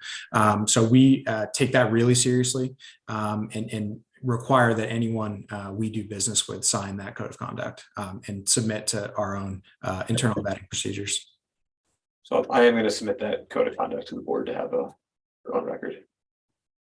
So I know you said anybody can sign up to be, but I just don't understand how it works. If it is enough to power 1,500 homes, what if there's more than 1,500 people? Is it or households, or how does? Yeah, so essentially it's complex. So it's if you think about the total energy, you look at the project and say how much energy is this going to produce annually, and then so you decided you wanted to be a subscriber, you would submit your utility account number, and they would look at Nexamp would look at, okay, what is Kate's annual energy consumption, and they would take approximately 1,500 people until the project is fully allocated. So your annual energy consumption is being matched to the project. So you could think of it like 3 or 4 panels are being allocated to you. Right? There's not 3 or 4 panels with your name on it, but that's the concept. And then that energy is there's like a settling mechanism that Nexamp really takes care of. So you're actually paying Nexamp every month. So they're looking at your whatever portion of the project, your portion of the project is generating electricity. You get a 10% discount on that cost, and that's reflected on your bill.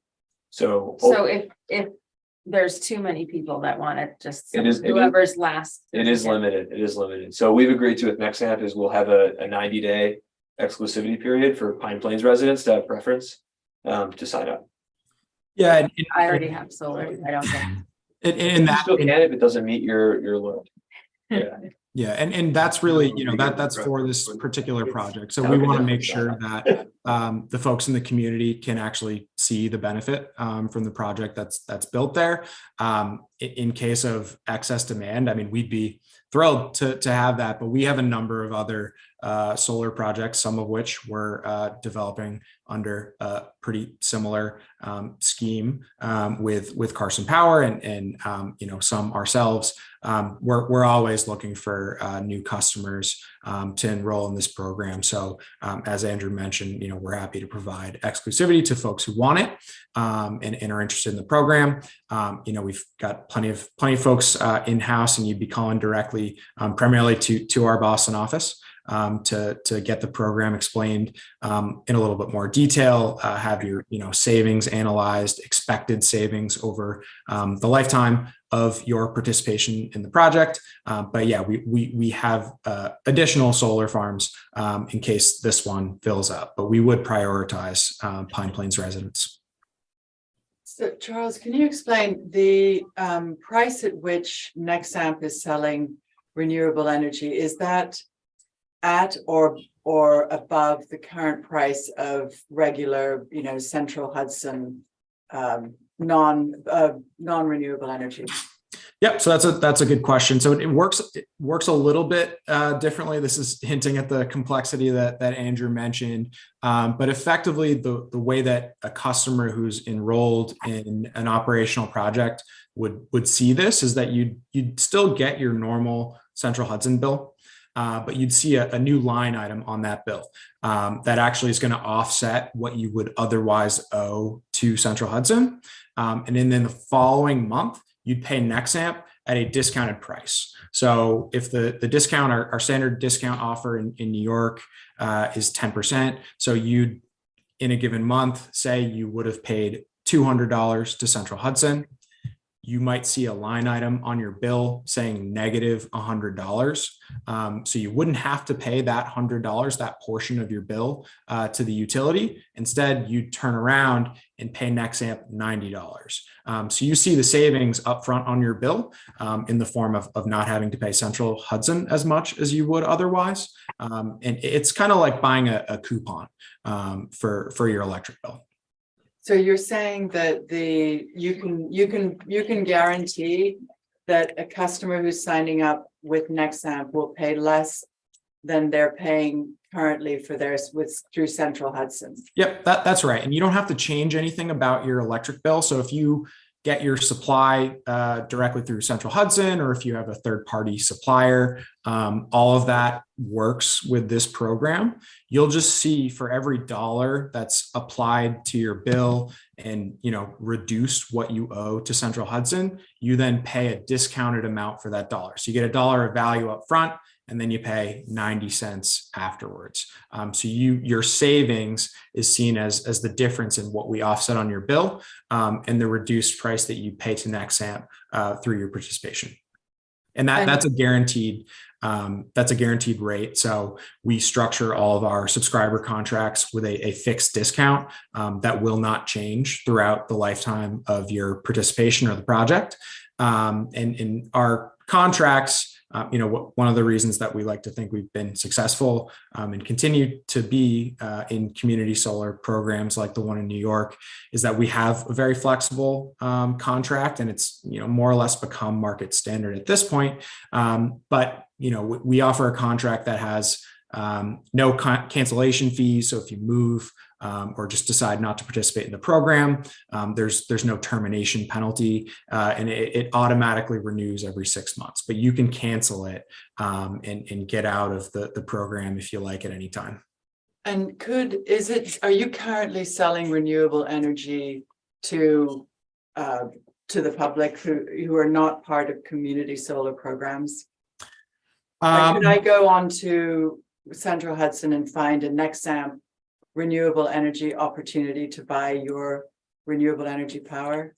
So you could go, I'm not certain that Central Hudson has our projects listed, but you could, today you could go to nexamp.com. The heading of the website is probably the best place to direct you to that information. But we have operational farms in Central Hudson. I'm not, monitoring the subscribers daily, but we have a number of farms, as I mentioned, that other residents in Central Hudson are participating in and always developing new opportunities like this one. So I'm trying to understand if, you know, because usually my experience with distributed energy opportunities is that it's more expensive to buy renewable energy than it is to buy fossil fuel energy. So I'm trying to understand whether you are saying that the renewable energy that you would be providing to Pine Plains residents is actually cheaper than the fossil fuel energy. It is, you end up seeing a discount. You're still just the way that the energy providers are regulated. We're not actually selling you electrons directly. Part of the reason that, you know, our system operating has no impact on the way electricity is actually delivered to your home. Central Hudson's still going to be, you know, the number to call if there's an outage or an issue at your location. What we're doing is feeding electricity directly onto the grid at the point at which the project is interconnected.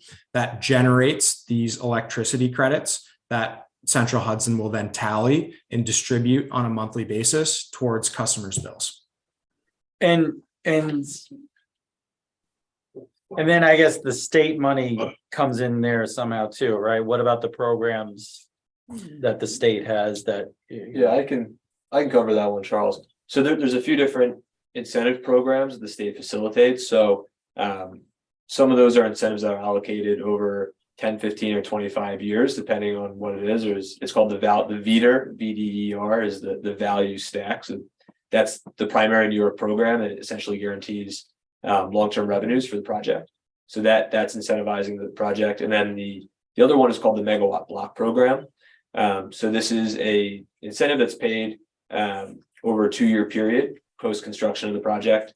That's a variable number. So the state is constantly looking at the market to see where construction costs are moving, where energy costs are moving, and they take what's called the missing money approach. So then they kind of fill the gap to make sure that a market can exist, and they provide a incentive to developers to offset some of the construction costs. So what were to happen? Are those programs going on for a long time? And also, like, is there something that binds Central Hudson to? I mean, how can they continue to make money if everyone starts to have solar? That is, well, the future of investor-owned utilities in the United States is a fascinating and very complicated question. But they're regulated by the Department of Public Service in New York. So they have to continue to the state, because it's really their infrastructure that's right. And they're still, you know, you get distribution charges on your bill, and they're still collecting distribution charges. Like for this project, we're going to have to make a few upgrades at the substation in order to make sure everything's up to par when we plug into the grid. The project puts the bill for those upgrades. So there is an enhancement to the grid as well. There's a few benefits, but so the longevity of the incentives. So there's a 10 gigawatt goal for the state, and about 55% of the allocated incentives have been allocated over the past like 7 or 8 years. So there's substantial runway in this program. And that's particularly on the megawatt block. The VDER program is kind of a larger overarching thing, and that probably has much more substantial. So you get it one time, it's paid, or is it like over the whole? There's several pieces. So the megawatt block, that would be paid over a 2-year period. But it's not like an ongoing 30-year thing. So No, it's like it's a one-time thing. it's not like if the money stopped, the program, your business would Correct. go. It's essentially a contract. So typically for distributed energy or big utility scale projects, you would sign what's called a power purchase agreement with the entity that buys the power. So essentially the state is facilitating that contract with the developer, saying, hey, if you're going to build this project and you're going to just put electricity into the grid and find, you know, customers to buy the bill credits, we are going to backstop this program to make sure that the market exists and make sure and guarantee the long-term contract. So that's the genesis of VDER. And then as you know, construction costs are highly variable, they have another incentive program called the Megawatt Block, where NYSERDA is the organization that's constantly doing math and looking at what are the construction costs, where are modules today, and they're providing that extra incentive to offset construction costs to make sure that the market can continue. So you'll remember late last year, I had some urgency in trying to get this through.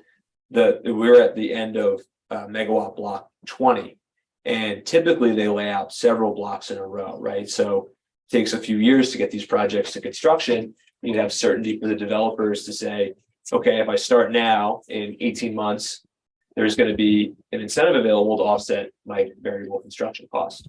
So the state decided at the end of block 20, they were going to take a pause and rethink how they were going to do the rest of the 10 gigawatt program.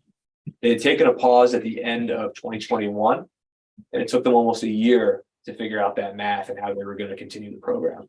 And they continued exactly how they did previously. They didn't change a thing, but they paused it for a year. So all the funding had been allocated, was just sitting there, but they didn't publish a new block.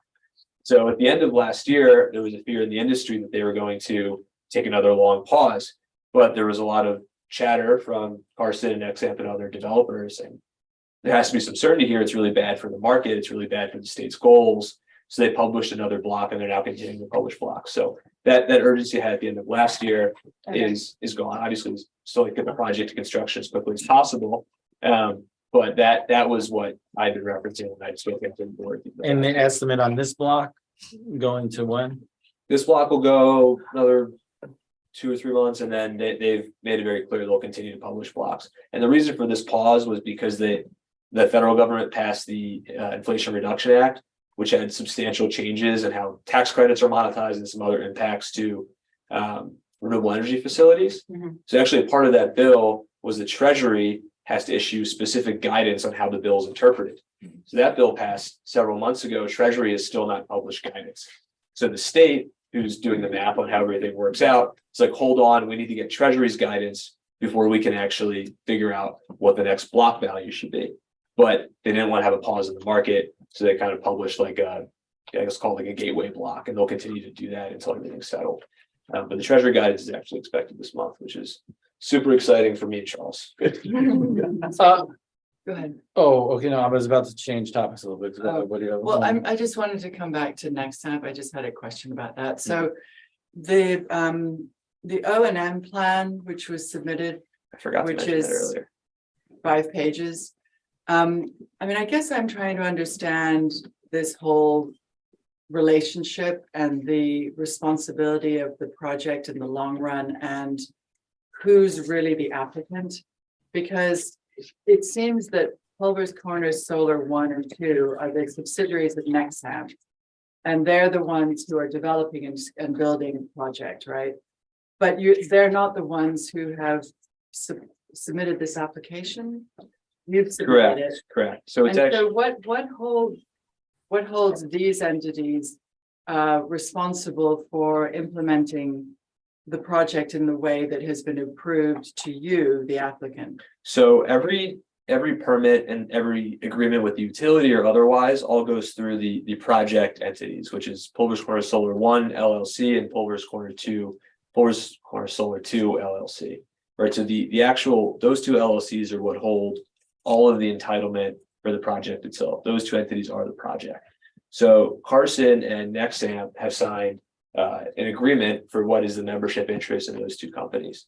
So as soon as certain conditions are met and the project is ultimately ready to go to construction, at that point, the contract would be satisfied. It would be fully Nexamp's project. So at this point in time, it's really Carson's project, right? Kind of with the promise to Nexamp, we're working on it together. They're kind of behind us and looking at all the same things that we're submitting, but we're the driver, we're the applicant. Right, but would we want to see that contract? I think that's a private agreement. I don't I'm not think sure. we can there's- get that. Yeah, It's kind of like any project that the board reviews, right? If someone comes in and proposes to build a subdivision or a strip mall or anything. And then walks out into the parking lot and I come up to Andrew and I say, I really want to buy that subdivision from you. Okay, let's make a deal. I didn't apply. I didn't speak with the board, right? I just buy this thing that he has. I have to, comply with everything that was agreed to in any of the permits, as well as the board's decisions. And that's why the town has a code enforcement officer who enforces everything that gets approved and past the board. It's not, if you're not approving Andrew, in other words. So this 5-page plan, the O&M plan, that's just an indication of the type of agreement that you might have. It's not actually verbatim what you would be agreeing.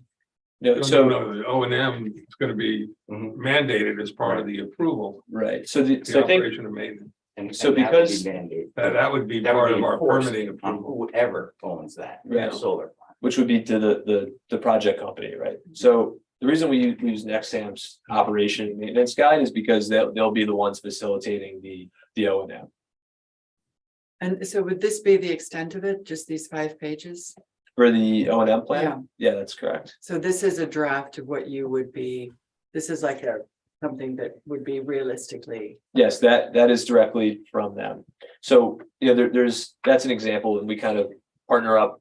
So in George's example, you could do a subdivision, and then you could go find a partner, whoever wanted to buy the home. In this example, we partner with Nexamp at really early stages, and we kind of go through everything together. So Carson is driving the project companies at this point in the application, but Nexamp is looking over our shoulder as we do all of our work.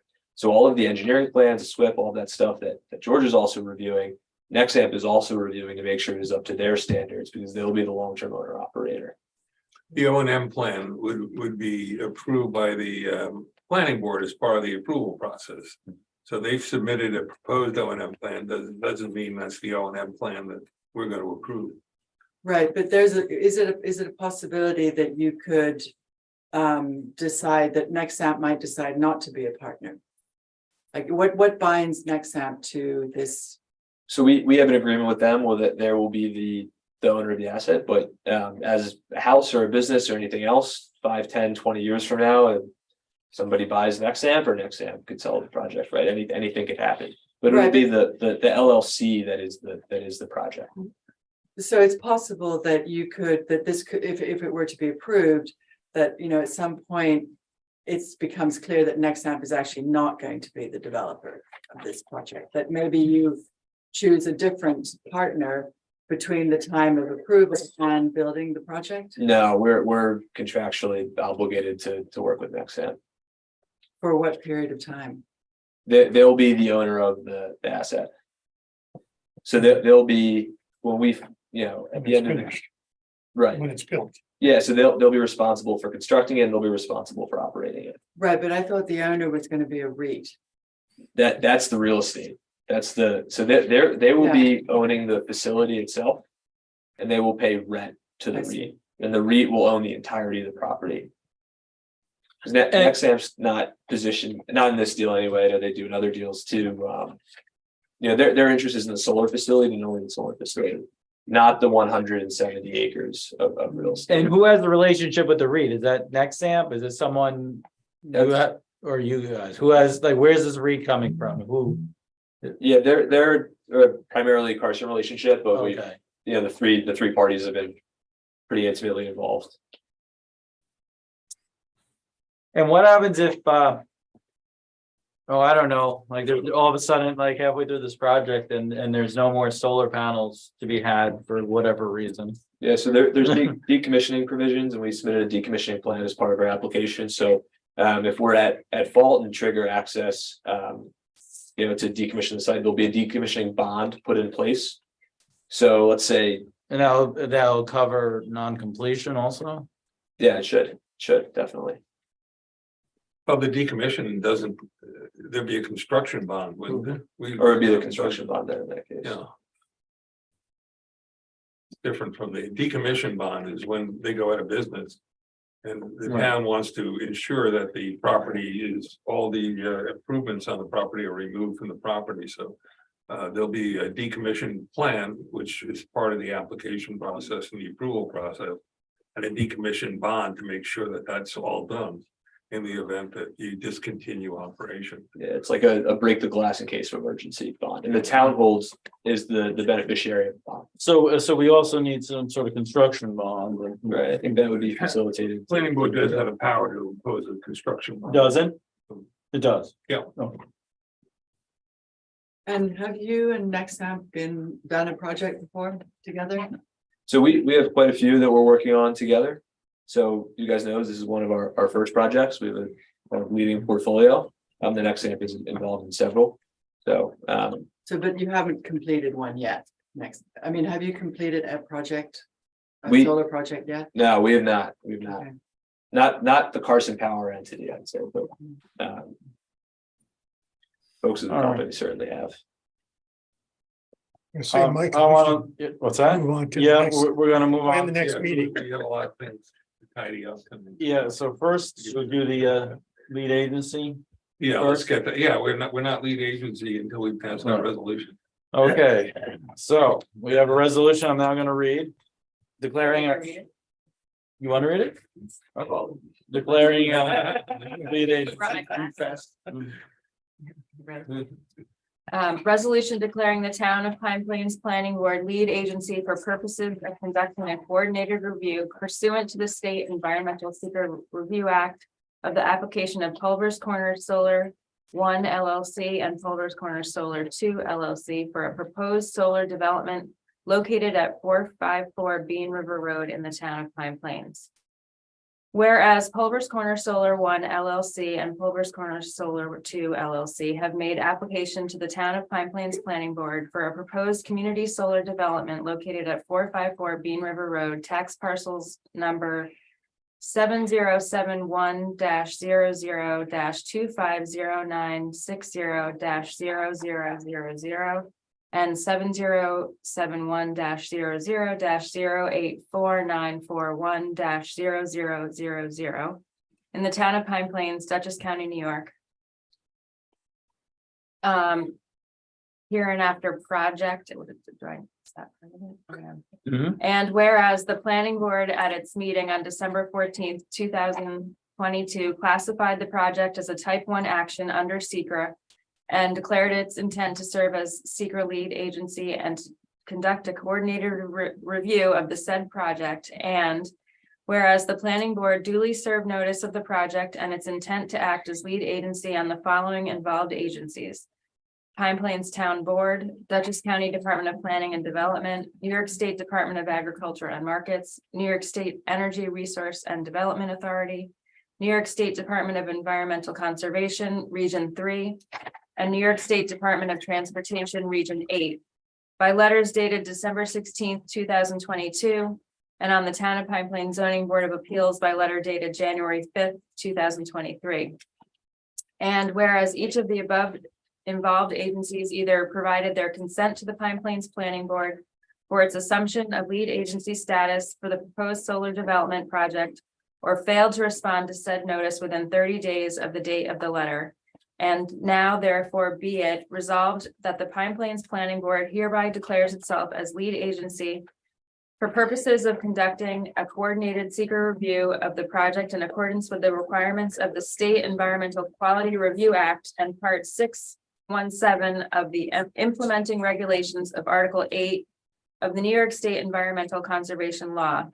And be it further resolved that the planning board reaffirms its designation of this action as a type 1 action under SECRA and its intent to conduct a coordinated review of said project in accordance with the requirements of SECRA, and be it further resolved that the planning board clerk shall distribute copies of this resolution to all of the involved agencies and shall file a copy of the same with the Pine Plains Town Board and post the same on the town's official website and on its notice board, and be it further resolved that this resolution shall take effect immediately. So moved. So. All right. So Al? Yes. Ethan? Yes. Dick? Yes. Kate? Yes. Steve? Yes. Right? Yep. And I also vote aye.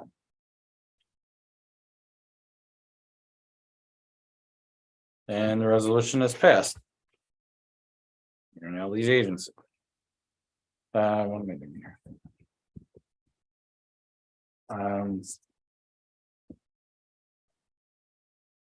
Same thing with that.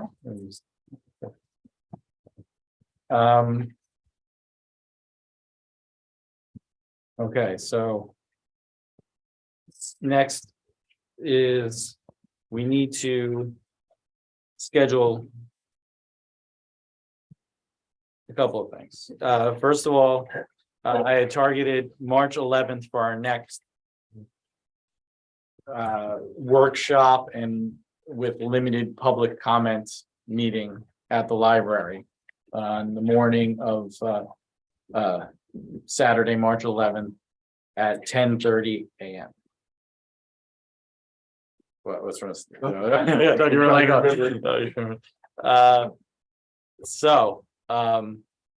that, and the idea is at that meeting, we shall present the document that has a compendium of all the comments of the public, the issues, not all the comments, but we'll have an appendix with all the actual comments, like pasted in there. But what I'm looking for is a compendium of, these are the issues, environment, blah, blah, blah, blah, blah, this that we've distilled down from everyone's comments, We developed them at that meeting. No, we have to develop them between now and that meeting. In fact, we want to be able to get it to the applicant so that they can provide an answer section. So let's deal with this, then we'll talk about how we get to that point. So if I can have, and that's when we're continuing that public hearing at that point. Technically, but we're not gonna be really ready for more public comment until we Right, get past that. right. In purpose, what was that? The purpose of the next step is really to distill the comments that we got from the public, the comments you have from the planning board, in terms of how we move forward with our responsibilities under seeker to, because that's the first order of business that we're going to chew into and determine what further studies or analysis or information we want from the applicant in order to help us make our secret determination of significance. So there'll probably be a number of things that we're going to want from the applicant. I'm assuming you're going to want a better visual impact analysis. We can discuss that and things that were recommended by members of the public. We have 2 attorneys involved, I guess, at this point.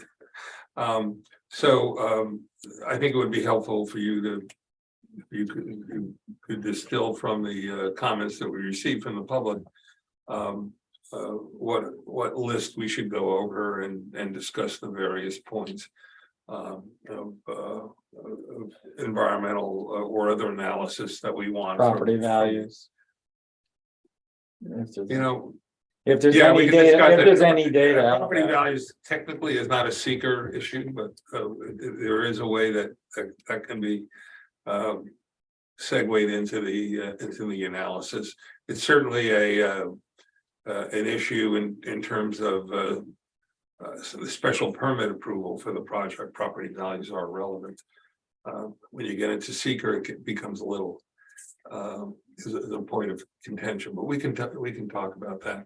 But we're really looking for things that we want, further analysis and studies and information that we don't feel we have yet that we want from the applicant. And that's what I'm thinking the next step should be at the next meeting. So only this stuff for secret now and deal with the other So stuff. seeker is going to be your major. Right.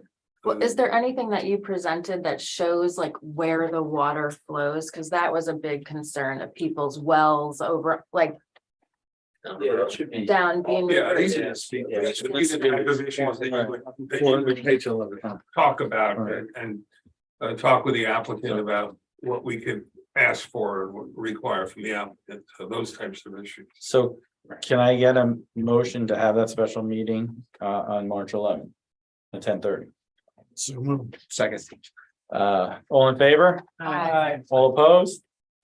Okay, so Saturday, March 11th at 10:30. Now, We should make it clear to the public, so there's no public expectation that we're gonna go through another 2.5 hours of right, public comment. It's really gonna be mainly a workshop meeting for the. workshop and limited public comment? Or should not even say It's hard to that? shut Just the call public up, but very limited public comment. We'll have to see if we, Yeah. can I leave it open, like if possible? Yeah, I mean, let's see how it goes, but Right. we really wanna get through this we want to present that document Mhm. And discuss it, Right. and discuss it with the applicant, Right. and, I mean, for example, in order to evaluate visual impact, there are different ways of doing it. DEC has a guidance memo on that. George had produced a very good study, I thought that was done on a similar project in another town. I don't know if they followed the guidance, DEC guidance manual on that, but we want to decide what we want from the applicant in terms of visual impact. And same thing for issues of traffic or noise, you know, the usual things that come into play in an environmental analysis. So now how we get to develop, once somebody brought up, or a couple of the different people brought up possibly getting the planners involved. I want to know what you guys thought about that. I discussed it with our planners, with the planners at BFJ that we currently use.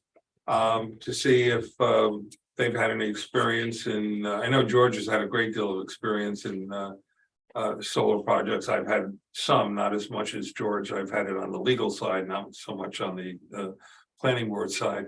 But they do feel that they could help us. I feel that they do help to get this. It's a lot of work over the next month to get. Yeah. So there may be issues that George can't handle or I can't handle that the planners might get involved in. So I think it might be a good idea to get some approval from the town board to retain their services, at least on a limited basis. We need approval from the town. Well, actually, you have the right to. Because they're paying for it. You guys paying for it. It's by statute. So what I would talk, if you want to move forward with that, I've already talked to BFJ. What I would ask, we could send them some documentation, some of the application, and some, not the volumes of what we have, but the things that they would deem relevant, and then come up with a proposal to help us on an as-needed basis. You know, I'm not sure that they would take over the project. No, we want them to help with, especially with this phase of it, of getting this document together and Well, the type of studies and. They can certainly be helpful in that regard. So Andrew has to look at it. So what's your question? Well, I think there's a few longer lead studies that I was hoping to get feedback from the board on, so we could try and be productive over the next month before the March 11th. Right. So yeah, keep getting us stuff that you can send to us. Yeah. Definitely, I'm not saying to stop. No, I won't. But I mean,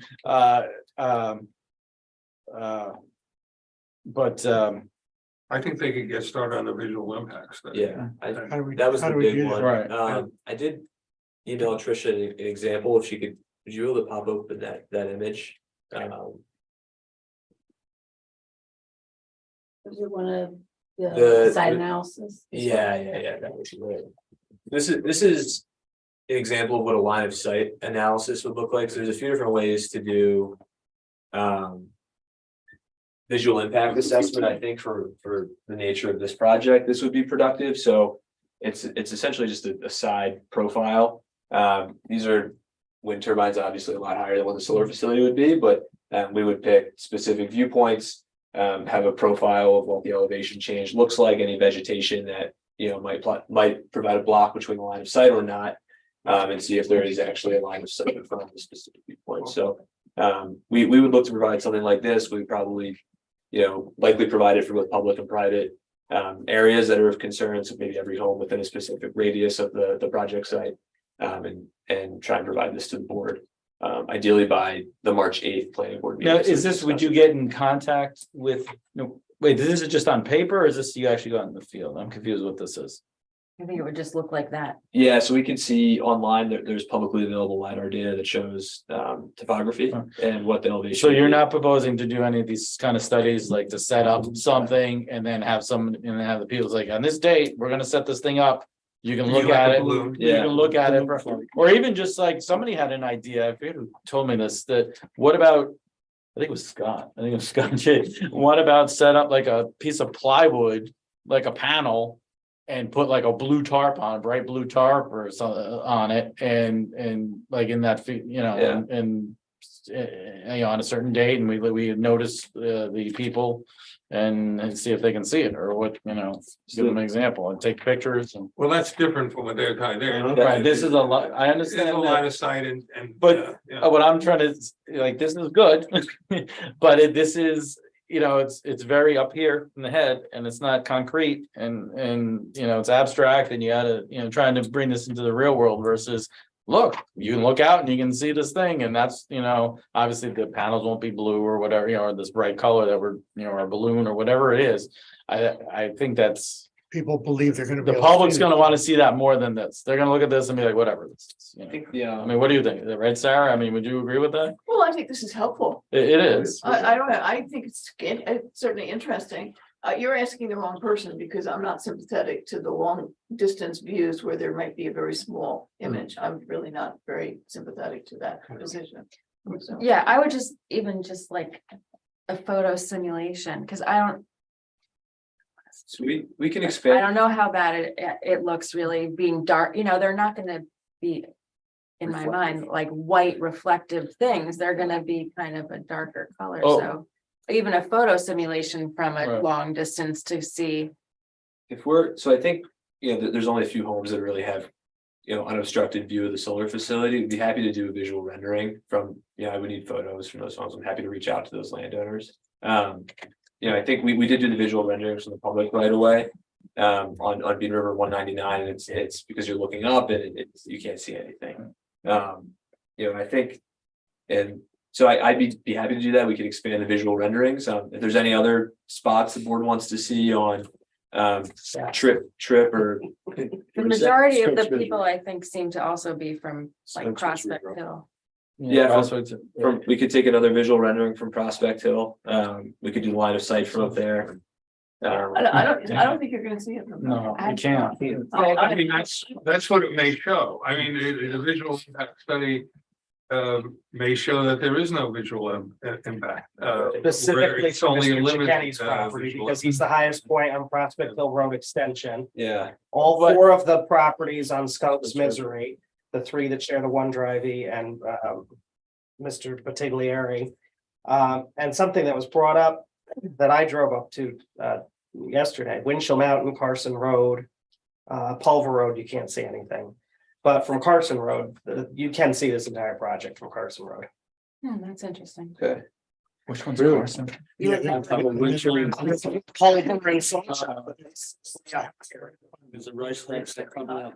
It's very high. How about And that's- how about the visual impact from the top of Sissing Mountain? You can see we can see the tower. You're gonna be able to, from the tower, you can see it. We saw the tower clear as day. I mean, what, That's gonna be a concern to people in town, um, I think. And then you have to evaluate the visual impact. And just seeing something Right. doesn't From, like, mean that it has a negative. 5 miles visual away. impact. Yeah, Right. all the way away. I came up with the idea too late. I talked to Andrew about bringing a panel. Yeah, A pizza panel or something. What, I'll see if I can get my hands on. We don't keep them in. you don't have like a. Although my old employer had a conference table that was made out of solar panel, which was cool, but. But just I have some. so we can see the reflective, the not reflective coating, like how black, dark Sure. they are. I'm not sure how that would look inside, but I can see if I can get my hands on one, no promises. George, did you supply them with a copy of the study? I can email. I think you should do that and then take a look at the DEC manual. Sure, I pulled this off the DEC. Yeah, you can get that online. So those would be the two ways of handling it. You can go farther, you can do additional balloon tests and, usually you do that for a tower of some sort. So I still feel that people are gonna want to see a concrete thing Yeah. for someone to look at. I think that- For the public, it's gonna be important. You're not gonna make everybody happy. No. I'd be okay with those. You provided pictures, like you just said, from Bean River Road, I Route think one that's a great ninety-nine. idea. That- Yeah, we can expand the visual renderings. Yeah. The challenge with the balloons and what's helpful with this is if we do think there is. No, balloon is not appropriate for this. Yeah. It's gonna work. Well, we can add additional landscaping if we find that there is a more visual spot, and obviously that's landscaping that doesn't exist today that would exist in the project. So my fear would be the balloon might overstate. Yeah. Well, Yeah, putting, yeah, It's just I mean, you a- did a balloon, you'd have to keep it on the ground, no higher than the panel. Right? Yeah, the Wouldn't, balloon like, would let be it 3 go up. feet high, 6 feet high. but that's kind of the point, isn't it? Yeah, I well, think this is gonna be difficult when because you're talking about taking down a lot of trees. And so if you put anything in those trees, you're not gonna see it. Right, but the trees, yeah, but those aren't, the issue is on that, with that east side. It's the only place, if you get a chance, when I make. When we go over To see it, you'll see that no one's seeing this thing except for from the east, on that From south, the west. from the East. east. And if you can Something clearly like that. identify the fields, at least that gives you an idea of what the impact is going to be, even with taking out a few of the trees. How many acres of trees? Yeah, I think some views looking down. Sure, so we'll see if we can expand the visual renderings and also do the line of sight analysis. but first put together a list of the points where you take the visual analysis. That's the most important thing. Sure, and I can send that emails. Send it to us, we can take a look So- at it. So just getting back to the planners, because we never actually, and so we think that's a good idea. Can I have a motion for, Wait, Michael, can you explain what you mean exactly? a BFJ is the planner, This is George's. This is our No, engineer. That's the engineer, and then the planners, Oh, they're planning, I But don't know. they do have planners Oh, absolutely. on staff, yeah.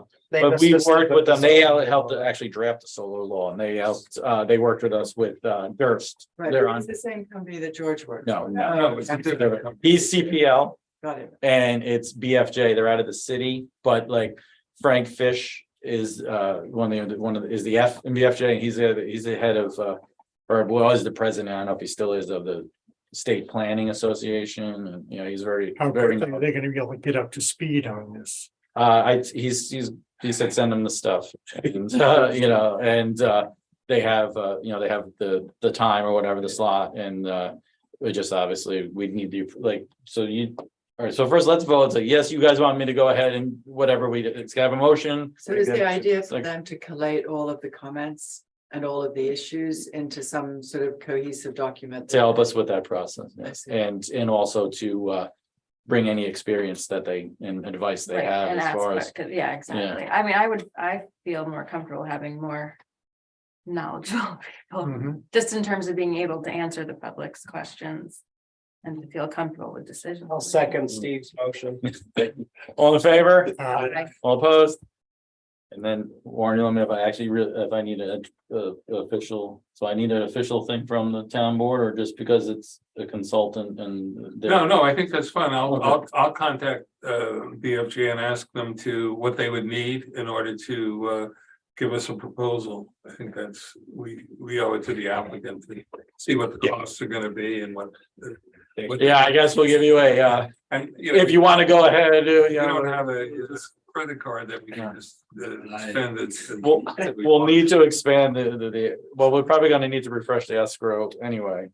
And we'll need to probably expand, well, Trish will let you know when. But so we'll send you that proposal, and then you say, okay, we want to go ahead with the project, so. I mean, that's the only way we do, but in our code, it's you shall reimburse the town for any expense. All right, so then let's see if we can just do this virtually then, if we get BFJ involved, but I was thinking like maybe we might need like a workshop meeting with just us hashing things out, just the board. Obviously it has to be an open meeting and everything, but to getting this document together. But we can just schedule that. Yeah, I think that's Later. before that March Right. meeting. I think that's a good idea. So do you want to schedule that now? Well, Or do you want to said- see how it You goes? said you wanted the applicant to have this document For so the they audit. could respond at the 11th. Right, Sounds like that's a fast timeline. If we're gonna be reviewing something at a meeting that can't be within like 2 weeks from now, a workshop. no, to make it, that would be part of making the document. We need to. At that meeting, I would say that's when we hash things out. We have a draft and let's go over the draft. Yes, we want this in there. Is there any other thing that needs to That's be? what we're doing on the 11th. No. Before the 11th, we're presenting it we need to get it to them probably by the end of this month. Yeah. So 2 weeks from tonight is the 22nd, Wednesday night. Yeah. We can just meet here and, So we would have the draft from BFJ by that time? no, that would be us working and maybe And what's the time frame for Carson Power to turn around what it is that we want? we want to get it to them by the end of the month, say the 1st of March So then they would have 2 weeks to respond or 11 days. from that meeting. And you're gonna collate, get together a list of the comments, that you think are, where you're gonna take that. Right, we've developed a online workspace just for the board. Uh-huh. So we have the public folder that everyone can look at, but we have now an online workspace that we're going to be able to, and I even talked to the open meeting people, like, this is all fine, well, according to them. So that, as long as we're not doing anything real time, like in a chat room or something like that. We're just having a document and then, putting notes up like, oh, I think we should add this or that, it's okay. And we will, like, I spent the day going through the video and coming up with, every comment from every person. We have to go through the letters now and do the same. And then, we'll share that in there. Anyone else has any, I know, Helen, you had some notes that you came up with, and whoever else has come up with notes, we'll put them all in there. We'll read them all, start a draft document, have this meeting on the 22nd. And keep working on it then. So Yeah, when are you planning on it? You're planning on when? That'll be just a workshop meeting with just the board. We don't, So when are you planning on doing it? I know, like, you need me there, I have to see. like- no, we won't need you. You won't? No, we don't need, that'll just be us doing the paperwork. Okay. Right? And, Perfect. maybe we'll have BFJ zoom in or something, if they're on board, if that happens. And then look to have it finished by the end of the month. Get it to the applicant, you can come up with your answer. I mean, you kind of know the issues already. You should be having, right, 10, 11 days won't be onerous Sure. to answer that. I think the long lead is the visual impact analysis. Right, you might not necessarily have that done by then, but you'll know that's gonna be on there. Sure. Well, what I'd like to do is potentially try and get a proposal to where the viewpoints would be by the next meeting for the board to review. Okay. All right. Do we have to vote on having a workshop meeting more? Yes. Okay, because I have a motion to have a workshop meeting on the 22nd at, what time do you guys want? 7, anything earlier? 7. 7? I have a As meeting, early as possible. town board meeting in Pleasant Valley that night, so. Well, no, we don't need. So Tricia, are you okay for that? So what time? 7 Or do you earlier? want Anyone want any earlier? No. Wait, what are you saying, Al? No, you. good. 7? Steve? I think, I can't, I think it's good. I'll move with it. If I have something, I'll move it. He doesn't know a 00. I don't know the secret I'll make that password. motion. So I All can't right. leave your client out. Okay, exactly. All right, all in favor of having a meeting on the 22nd at 7 o'clock? Aye. All right. Call the planners first thing in the morning, right? When I Get get 'em on home. the case. Text them. Yeah, there's one of them. Well, I talked to Frank today too. I talked to Frank today. Oh, you did? Yeah, I Okay, found all out right. if they had the capacity. Yeah. Apparently, he was just getting over COVID too. Oh, he had COVID? Everyone, right? So, all right, oh, yeah, I'm not. We'll do the meeting next month. I can't. I'm in Florida. Can I have a motion to adjourn the meeting? Move to adjourn. All in favor? All opposed? Meeting adjourned. Thank you, everyone. When's that gonna come? Oh, it's a big. Oh, man. And guys, we have multiple